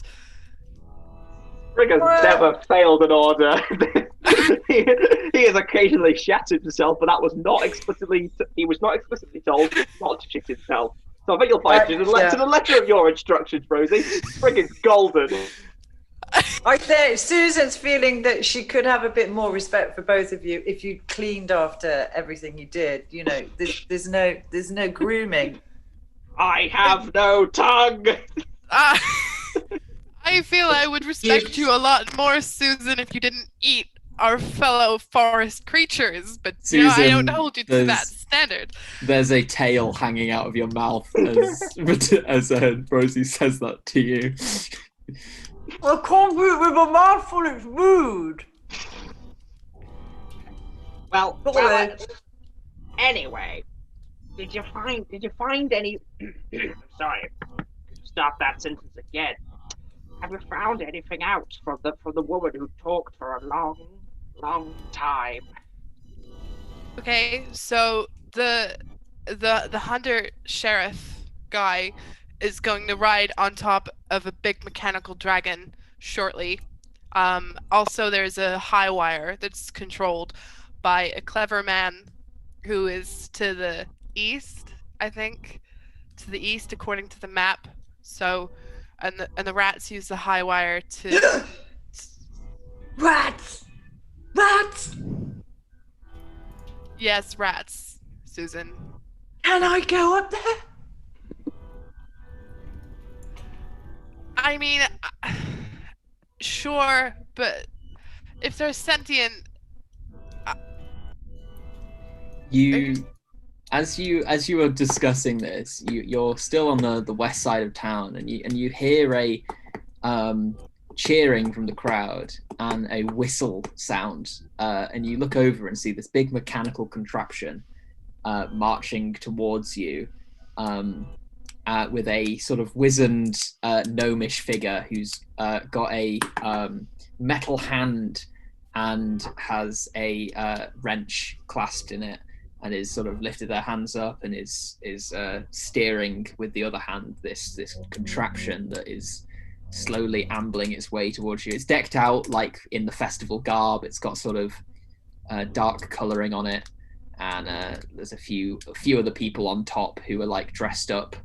There is a individual who is wearing a vampire costume.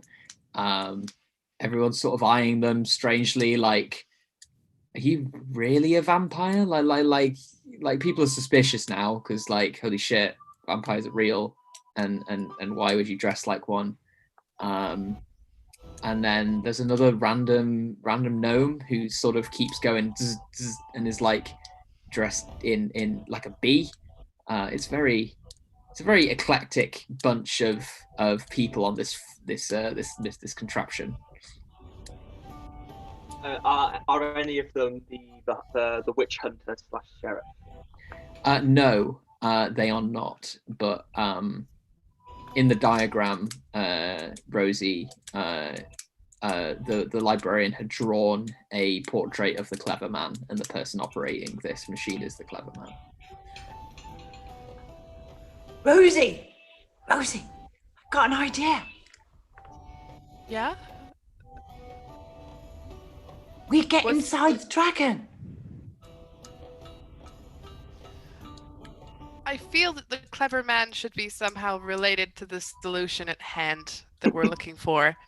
I mean, I'm sure there's no restriction as to whether or not we could try and get inside the dragon if he's going to be clear, riding. This doesn't look like a dragon to you in any sense of the word. It looks like a large sort of crab almost, but it's walked to the library and then it's turning around and it's about to walk the other way. Back towards the center of town, where you can hear a larger crowd has gathered. So I would imagine that the dragon is in the center of town where the larger crowd is. Maybe. We could try and get on the crab to hitch a ride to the center of town. Maybe. Yeah. Think that's a good. That's certainly a direction we can focus ourselves on, as opposed I to love crab. Susan's on board. I say we go for it whilst her attention is focused on the crab, and not on sentient creatures who worryingly scream about via cords. Like if I read enough books, I'd learn about this. Let's see. I think that Rosie's owl eyes are again useful here. So let's say you do a let's say you do a quick roll to see if you can see an easy way of boarding this crab stealthily. I got 2. Okay, you write your number? It is a crab, and you are sort of in awe of all of the mechanical moving parts, and I think your brain gets distracted as you're like, wow, how does that, laws of momentum, inertia, of course, that's how mechanics work. Yeah, okay. And your brain sort of gets a bit short-circuited as you get distracted. How about you two? Is there any way you think you could board the crab? Without being seen, how fast is it moving? It's sort of slow. It's a moderate pace. One of the things as well you notice, I think, just normally, even if you are distracted, the underbelly of the crab is not on the ground. There is a bit of distance from the ground, and you might be able to just walk along underneath it, but it looks like it's a small gap. You'd be safer getting on it, but if push comes to shove, you could probably run underneath it. Okay, Sprig has a plan.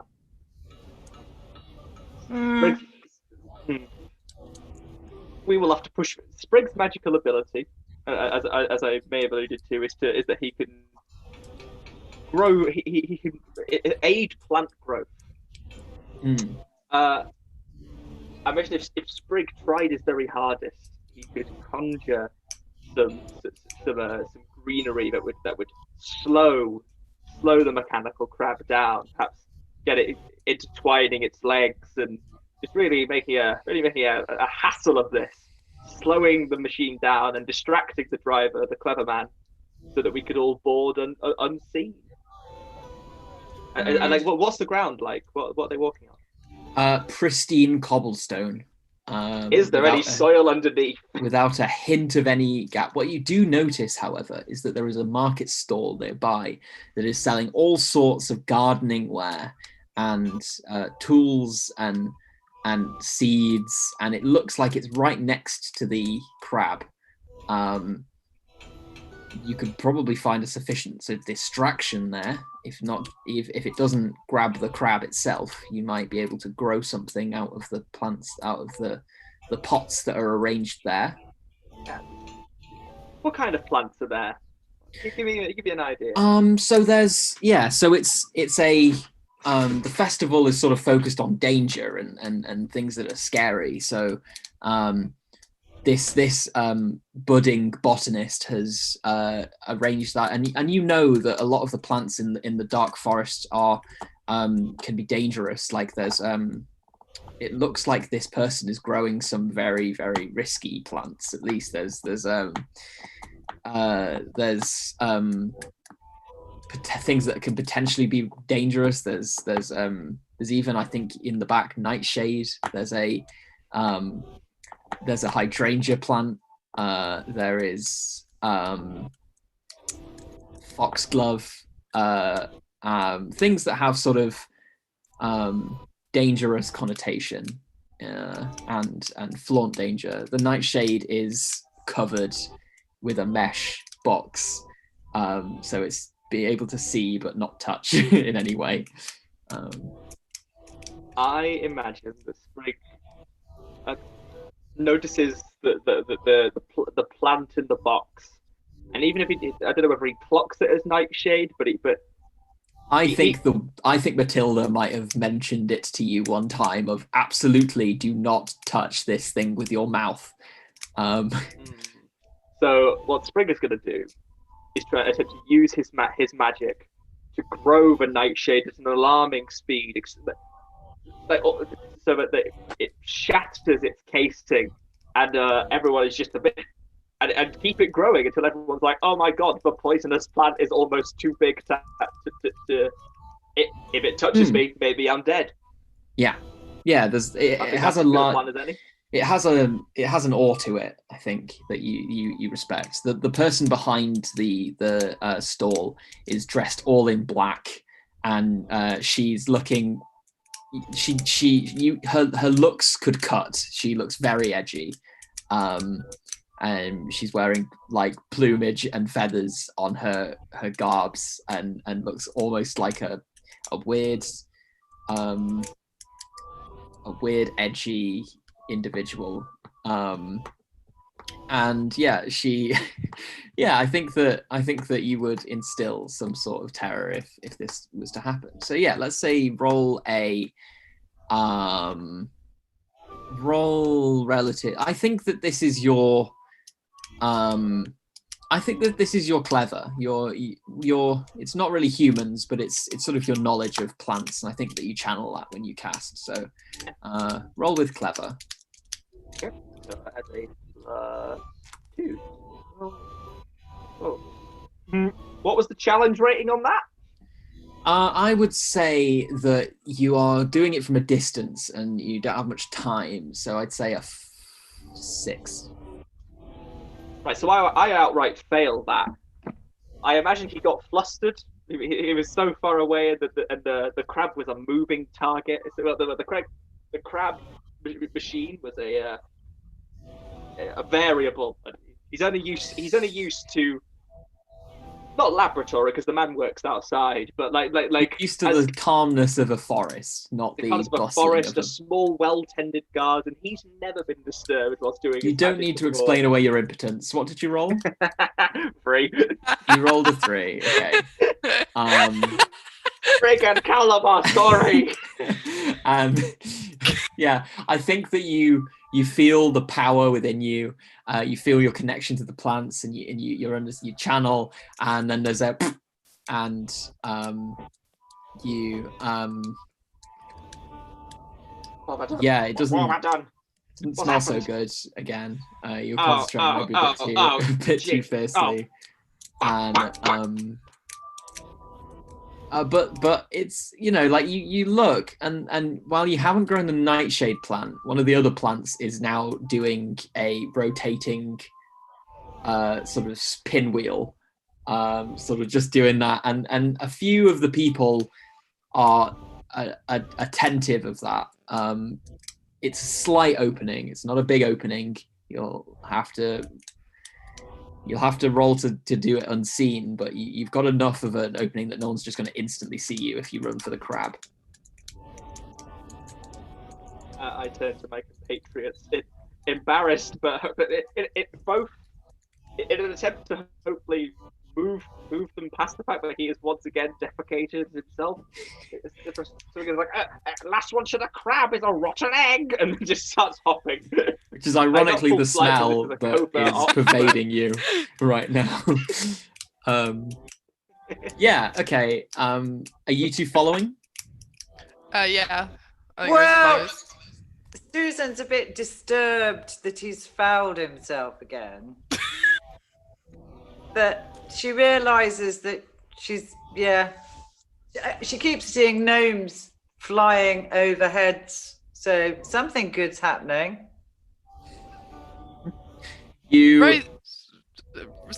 Rosie would just like to make the point that, she's getting a bit sick of this. It's about time that we stop defecating ourselves and start actually focusing on the task at hand. So, he tries his best. He does not always succeed. Yeah, well, you know what? Rosie doesn't actually take the time to criticize Sprig because she realizes it's a wasted effort. She just follows silently and tries to process what's happened, very efficiently rather than emotionally. So each of you Susan just wants to say that actually, when they've finished their when they've got Matilda back, that she would like actually to know who her counsellor is, because obviously it's having an effect on her now. So you all charge towards the crab, and I'll have you each roll a sly. So remember to add your sly to the roll. So each of you have individual traits with a number associated to them. So when you roll your dice, you can add that number to your roll.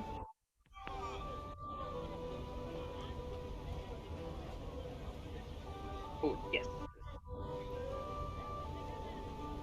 Okay, so I rolled a 9 and I've got a sly 1. So it's 10.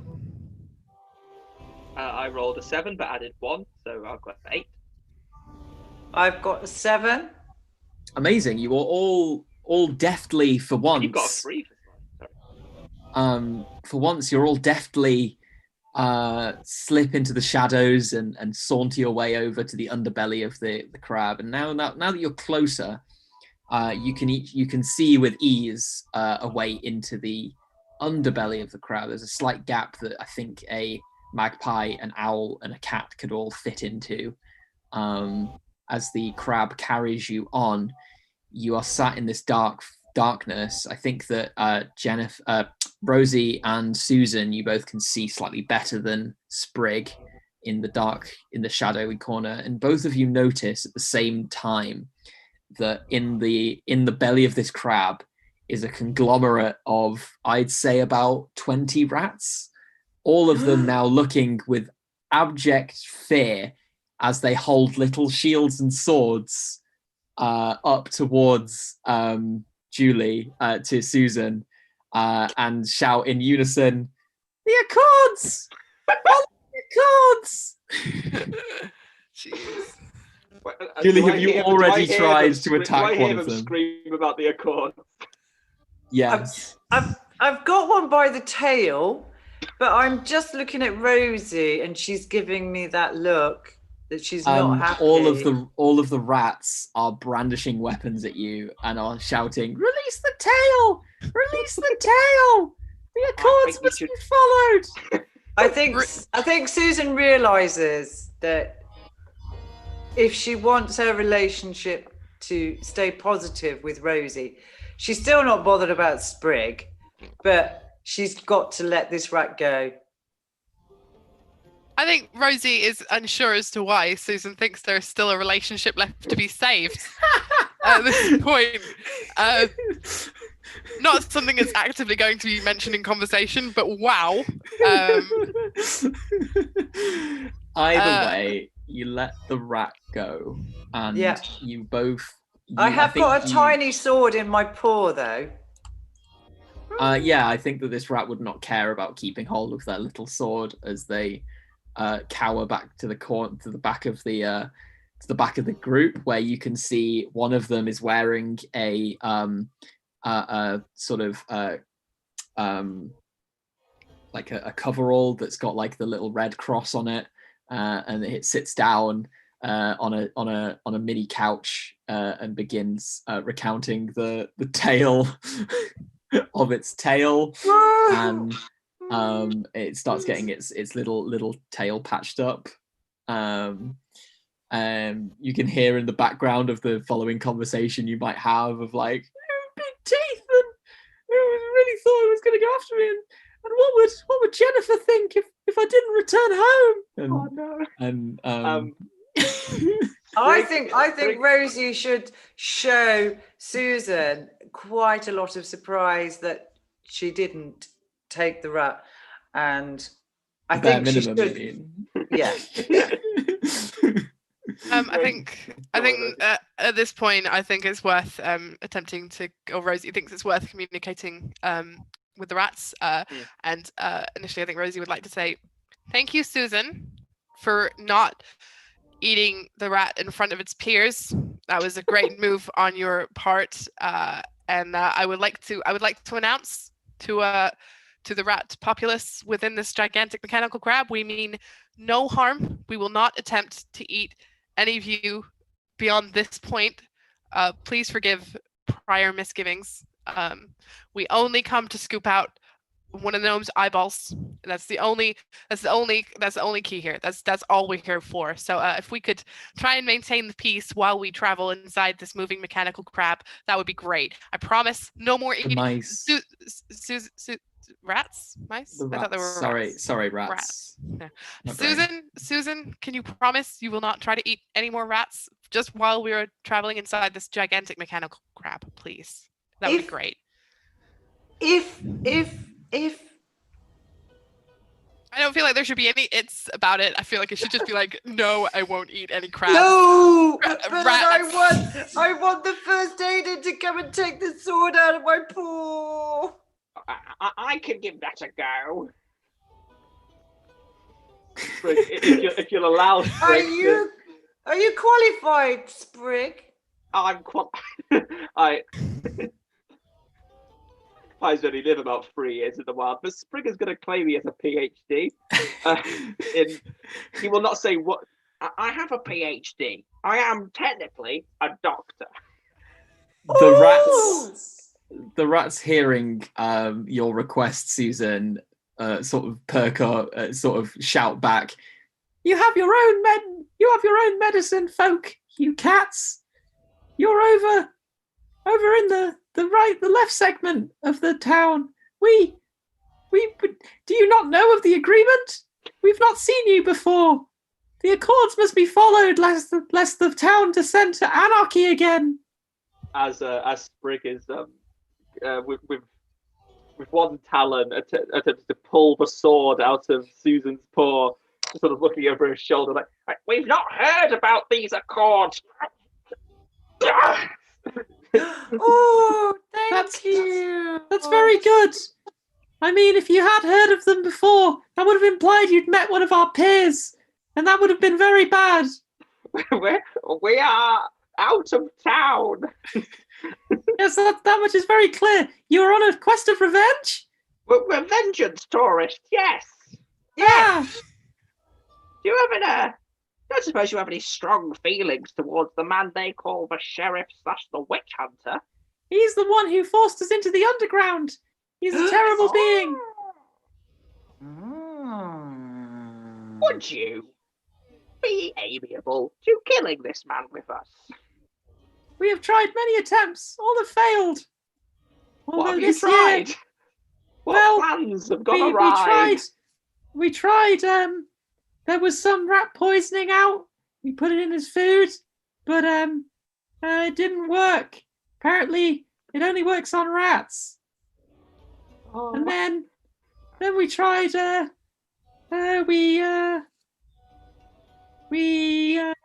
was it. That's basically that's all we I did. don't feel that you've tried very hard at this point. That sounds like one attempt that didn't go very well. We have been persecuted in this village for more than 4 generations. That sounds That's- like a you. That sounds like a you problem. Once again, I've got to say, it sounds like a you guys problem. Sure, but aren't our you problems merged at this point? Why? What are you going to plan? What's all your ideas, smart stuff? Do you know I the don't- town? Do you know what I to don't do? mind. Do you know where the I don't village- mind if he's dead. I don't mind if he's dead. I don't mind if he dies. I don't care what happens. I'm happy. I'm quite happy to just swoop on down there with my melon baller Rosie! looking device and just scoop the eyes out. I'll do it myself. I Ah. don't need anyone See? to help me with it. You do not know the town's customs. You do not know what you are against. His cronies, Are the we HOA, they have these horrible devices that shoot little spikes. They're very good anti-air defense. We've tried landing rats on his head once. It didn't go well. I think I've been personally acquainted with these anti-aerial spikes. I do not want to come across them again. Okay, well, I would like. You'd at least have to get the drop on them, and more than just a drop, as we discovered. I would like to pursue a plan of action now about how we get this guy's eyeballs. I'm pretty sure I can feel that the crab has stopped at its final destination. I would It like, has indeed. yeah, I would like to exit this crab and go for the eyes now, as soon as possible. I think. Okay. You jump out of the crab. Sprig, Susan, do you follow? The rats are looking at you, terrified. Susan, I think we back Albert, out. We back Rosie, out. Yeah. I feel like I, as a show of good faith to our rat acquaintances, I can't call them allies. We've had an argument with them. I go, Susan, you leave first, so that I can make sure you don't eat any of them before you leave. Okay, I'll go first. We wish you luck in your destruction of the bad man. We hope you succeed, although we have little hope. You weird people. Is that genuine? You stabbed me. Yeah, well, I mean, we're just being polite here, such as the Accords Yeah. do state. You are bound under the Accords, are you not? They are bristling their weapons, ready, like. I'm going. You did go through the customs of the cat realm when you entered, correct? All cats entering and leaving the premises must first sign the Accords document, at least as a traveller. I am not an ordinary feline. They are getting progressively animated. They're like starting to chant like the Accords, like. Sprig, worrying for his own life now, abandons the goodwill plan to have Susan leave first. He goes, lovely meeting you. Bye. Just scoots out Oh before gosh. violence is brought upon him. Susan, do you leave? I fight- look you- at each one of them and say, I'm going to remember your face. They're bristled into a frenzy. Cat propaganda! Cat threats! These are against the Accords! You slink out, yeah? Yeah. Okay, as each of you leave, you have unwittingly made quite a great distraction in the center of town. You I think Rosie, you've left the crab, but stand under the shadow of the crab, looking out at this sea of people that are circling the crab, and you think, gosh, that's a really difficult thing. Like, we'd need a really big distraction to escape from that. And then as you think that, Sprig comes running out into the open, as does Susan, and then accompanying them is just this explosion from the bottom of this crab of mice and rats running everywhere outwards, and there is pandemonium in the city center as My rats go everywhere. There seems to have been more than just the 20 that were talking to you in this crowd. There's just a sea, and they all go scatter. The entire rat UN with all of their signed accords. Yeah, they might have gotten carried away there and forgotten about the environment they were in, but perfect opportunity. Are we outside the clever man's house? No, you're outside the center. There is a tall tower right in front of you, and then surrounding that is the city square, and above that, next to the tower, is this dragon that is going up and down, back and forth, so from north to south around the city square, on a wire, and on top of this is the witch hunter. And he is laughing raucously at the sight of chaos below him, before he gathers himself together and starts booming what you can only imagine is calming orders, although they sound smarmy and shit in his language. Okay, I'm thinking, fuck this clever man. I'm thinking, don't need that guy's help. If we can fly over a river, I feel like we can fly on top of a dragon. So I'm thinking I pick up Rosie by the body, and Sprig picks her up by the tail, and we go and fly on top of that motherfucking dragon. Amazing. Give I it a think go. your distraction has let you. The HOA who were down at the bottom of the tower are all brandishing weapons but scared to fire in this crowd, and are willfully underprepared for such a pandemonious chaos. So it would still be dangerous though. Like, it only takes one of them noticing you. So roll me between the two of you. I say, Sprig, you can add the +1 to Rosie's roll if you're doing it in the same standard as before, and you'll have to do quick this time. I've got +2 for quick. So should I? Is it just like because I'm helping Rosie, she gets a +1 generally? Yeah, I say +2. Yeah, use your quick attribute as a +2. So I rolled a 5. Okay. You add my +2 as well? +2, yeah. So that's 7. So I was going to say the challenge was at 6. So that was a dangerous task, by the way. So your danger counter is up to 3. So if any of you roll below a 3, it gets morbidly dangerous.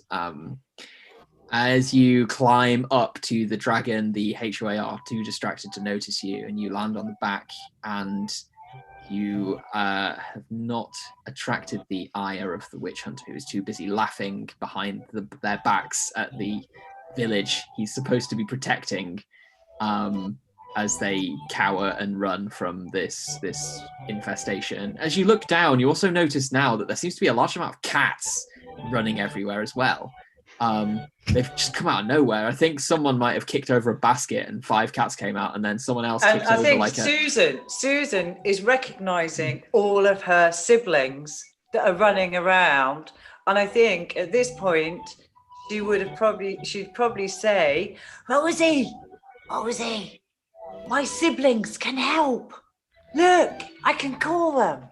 You, having remembered your siblings and remembered the fact that you know these cats, these town cats, and have therefore probably, spent at least a few days in the town, it brings you back from your memory of wild living in the forest. It reminds you that when you were here as a young kitten, the first thing you were taught were the accords, which was the agreement between rats and cats of the city to not eat each other or attack each other, lest they be revealed to the town. It seems in your actions and in your threats, the rats have interpreted this as a breakage of the accords, and the cats are a bit busy fighting off the hordes of rats that are brandishing their spears, their shields, and their swords against the cat's claws. They're making a great turtle formation. They've clearly trained for this moment, and it's looking like an evenly pitched battle amid the still fleeing village. I have also got to wonder, Susan, although don't get me wrong, I'm sure your relatives would be keen to help. I have got to wonder how they would elevate themselves to sit on the back of a gigantic dragon in this instance. I mean, I've had a fine time lifting you up here, but I feel like with the number of rolls I need to get your family tree up to the back of this dragon, I would probably end up putting us in mortal danger. So I would suggest that perhaps we leave the rats and the cats to deal with their own political affairs down there, while we deal with the matter of eyeballs up here. And as you've said that, you've looked over, and the witch hunter is looking right at all of you as he turns, crossbow in hand, to look at you greedily. He looks at each of you in turn. I think that Sprig, you probably learned the name of the word magpie. You know who you are, and you've also learned that humans like to put you in pies. And you hear the words magpie and pie, and that sets off alarm bells in your brain. Oh, there's only one pie in my name, so any more than that, any multiples of my last syllable are frightening to me. Yes, you hear the uttered incantation of pie, and your brain instantly panics. My brain instantly shits. And his bowels give way. Oh god! And they do give way in fear. I think. Maybe you've learned maybe if you roll another fierce check right now, we'll see if you've learned, or if you've run out of ammunition, so to say. Maybe this is growth. Okay, I rolled fierce. Am I understanding that?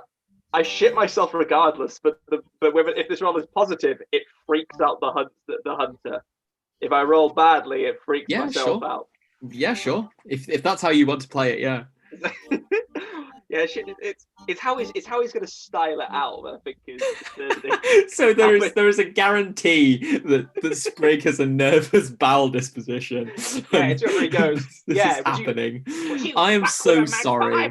I will take this moment to apologize so much for the amount of double incontinence. Yes. Triple incontinence. Yeah. Ooh, boss. Now, I rolled a 3.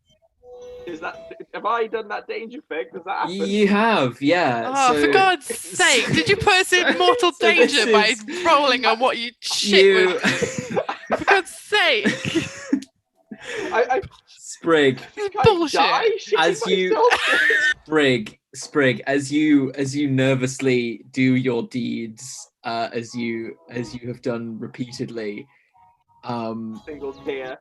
You look down and you see that the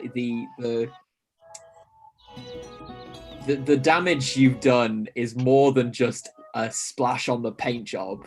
You are stood over the working cogs of a certain part of the dragon, and as you look down, the cogs grind to a halt. There is a very loud screeching sound of metal rending metal, and there is a snap, and the dragon comes crashing down into the city center.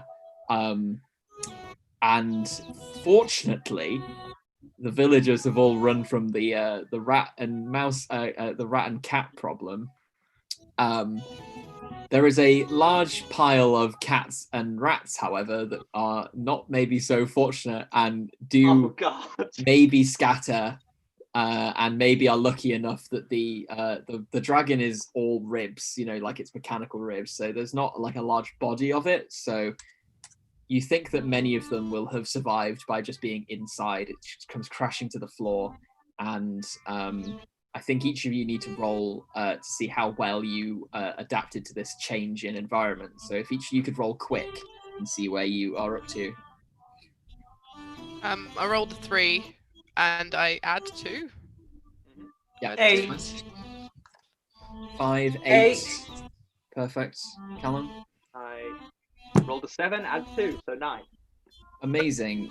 Rosie, you are unseated by this crashing result.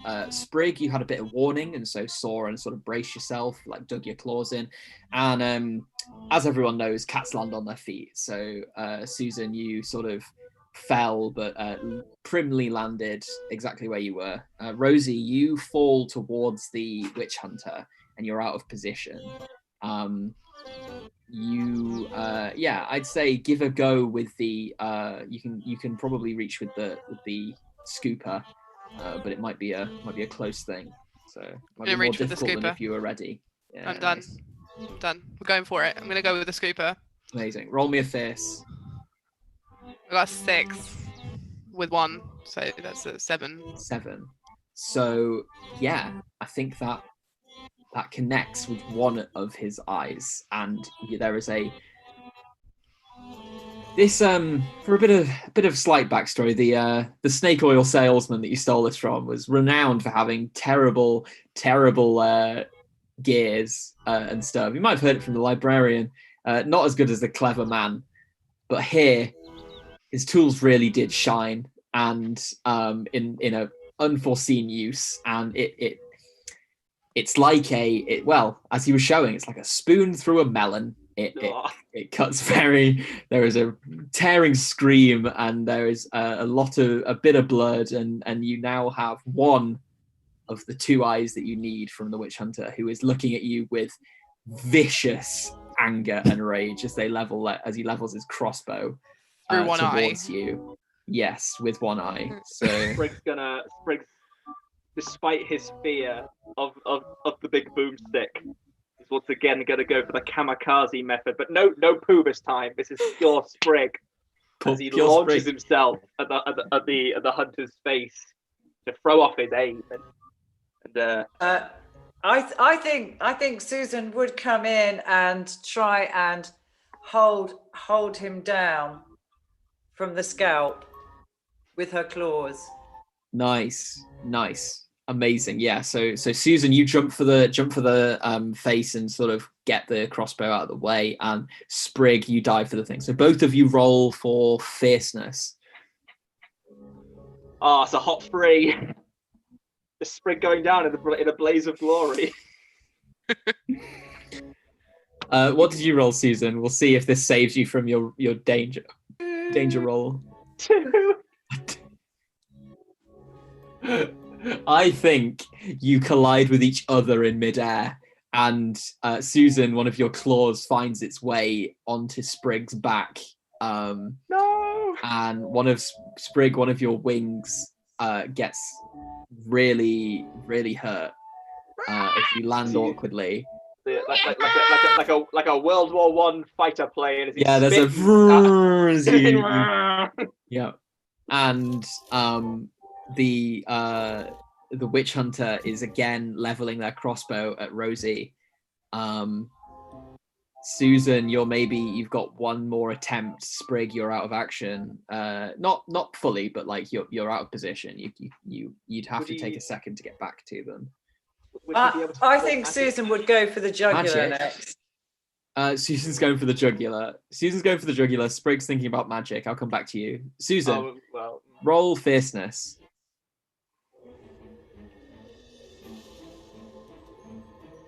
9.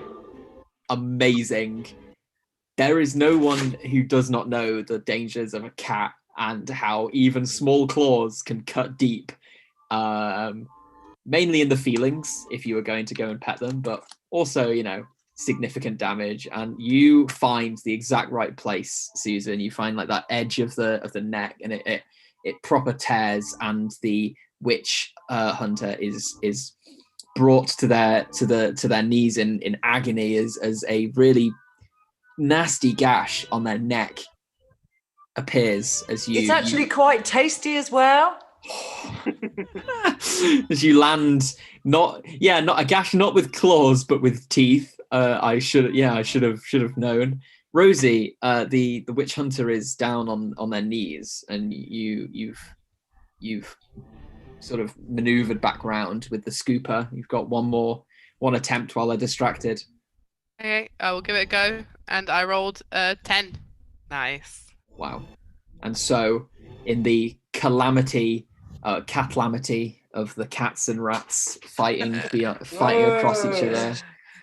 And the chaos that is ensuing in the midst of all of this, with the pain and tears and tribulations that you've all gone through on this quest, the second eye pops out as you break into it with the scooper, and you catch it in midair as you wheel your way around. The witch hunter is left on their knees in agony, screaming bloody murder in rage, and now all you have to do is get out. So I think Rosie would put the eyeballs in her satchel, definitely. Yeah.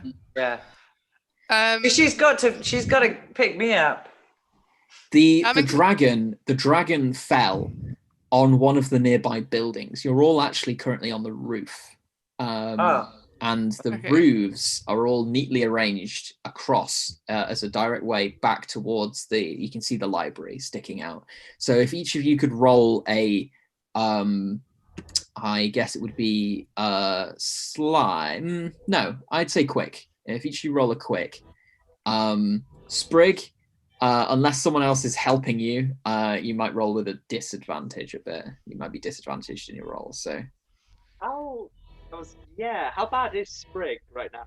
So they can't fly, but they can easily walk and run. And if they, if someone helped you, then you'd be fine. It's just that you. I'm happy to give my slight advantage to. So actually, no, Julie, you've got not Julie, Susan, you've got a significant sly advantage. So if you wanted to give some of that to Sprig. Yeah. In what way would you do that? You'd have to physically help them somehow. So if Sprig could get on Julie's back, Susan's back, surely. Yeah. There you go. Is Susan amiable to this idea? Well, I know Sprig and Susan had their differences. Providing Sprig can guarantee that he's not going to defecate on her, she's fine with that. Sprig makes a very weak promise, not out of malice, purely out of experience. Well, we're so close to the end of our quest. We need to get on with it. You know what? I will hold it in, even if it kills me, Susan. Each of you roll quick.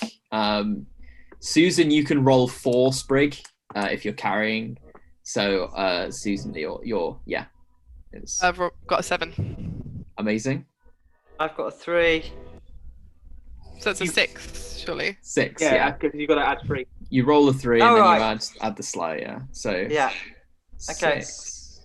Amazing. So as you all charge away from the calamity that you've caused, an event that will always be remembered in the village annals for a long, long time, the great injury, the poor wise man who invented the dragon, exiled for their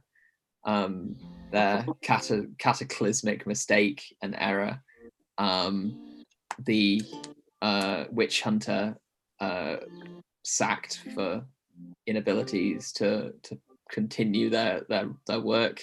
They're left on their own and alone, having not fostered many friends in their obnoxious life. I think that's the comforting image you have as you return to the witch's cabin, and you each gather around the grave.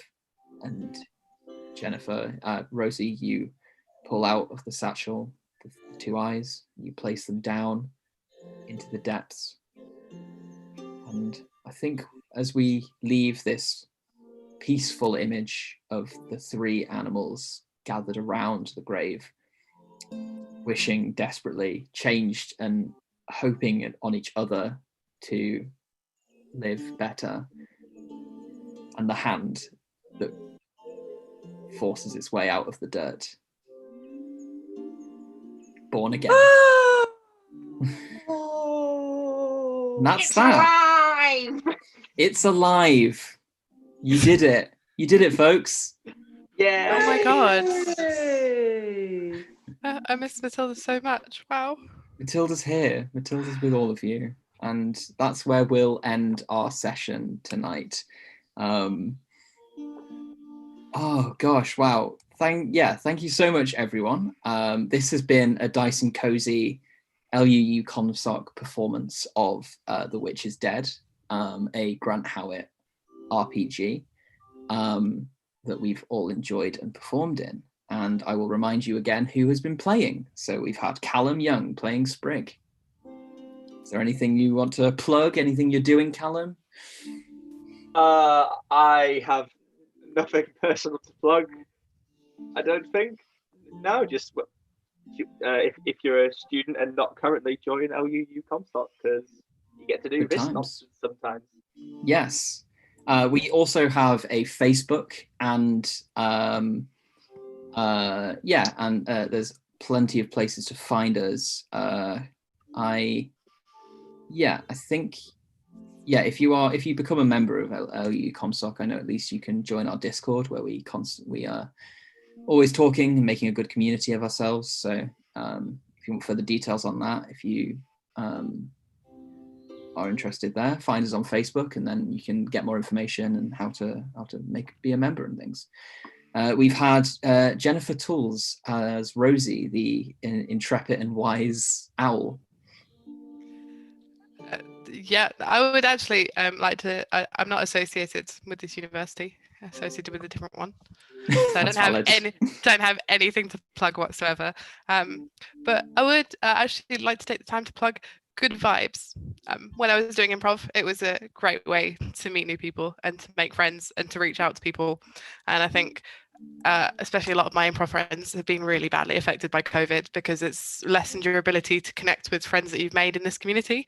So please reach out to people and please do things like this, and please talk to everyone that you need to talk to. Continue improv remotely, which is which is great. This was amazing. And try and take care of yourselves, folks. Take care of yourselves, folks. Do what you want to do what you love to do, and make sure to reach out to those that can help you do that as best you can. And we've had Julie Hansen playing Susan No Name, the murderous accord breaking cat. Not all cats are evil. Is that what you're plugging? I'm just going to plug. So, as I said at the beginning, I'm in Vox Pops and I'm in Squares in the Round, and they've come from the lovely community that is Miss Imp in Nottingham. And I would say anybody who's not had any experience in improv or anything, it's a lovely way to meet people. Obviously, we're on Zoom at the moment, but and everyone is very supportive of everyone, which is lovely. And it is a really good cross-section of people, all ages. Fantastic. I think that's everything. Thank you very much to Laurie, our technician for the night, who has done a fantastic job of keeping the background music going, monitoring chat, making sure everyone is aware that, when I'm clicking my pen, I'm being a disruptive things like that. And I apologize. So Laurie, thank you very much. Oh, thanks, mate. Yes, this has been great fun. Thank you, Laurie. And thank you, Fraser. Thank you. Yes, thank you, Fraser. You were an excellent GM. Thank you for letting me get a melon baller. That was fun. That one mattered to me, I think. I'm glad you could take something away from this. And thank you so much to our audience for listening in, for for partaking. If you've made a comment in chat or just been listening in or not even been watching my beautiful face and attempt at makeup, I'll forgive you. It's fine. You can listen in. You look amazing, by the way. As well as do all of us. I appreciate the effort. And thank you very much for coming. And good vibes, folks. Good vibes. Take care. Good vibes. Awesome. The next one of these things is I'm trying to get the date up. My Microsoft Word. We forgot to plug ourselves. My Microsoft Word document is just not helping me right now. The next one of these, I'm running the next one of these. It's on the 7th of November. We are playing a game called Everyone is John, which is where 3 players play one character together collaboratively, and it's ridiculous. We have Jonathan Newen joining us. We have Jeff Beard and Sam Marshall, and that's going to be a lot of fun. I'm running that game. If you want to see more of this, then yeah, come back and join us on the 7th of November. Precisely. Thanks, folks. Bye. Thanks, Bye. guys. Bye. Bye. And it's ended. We're done. Well done.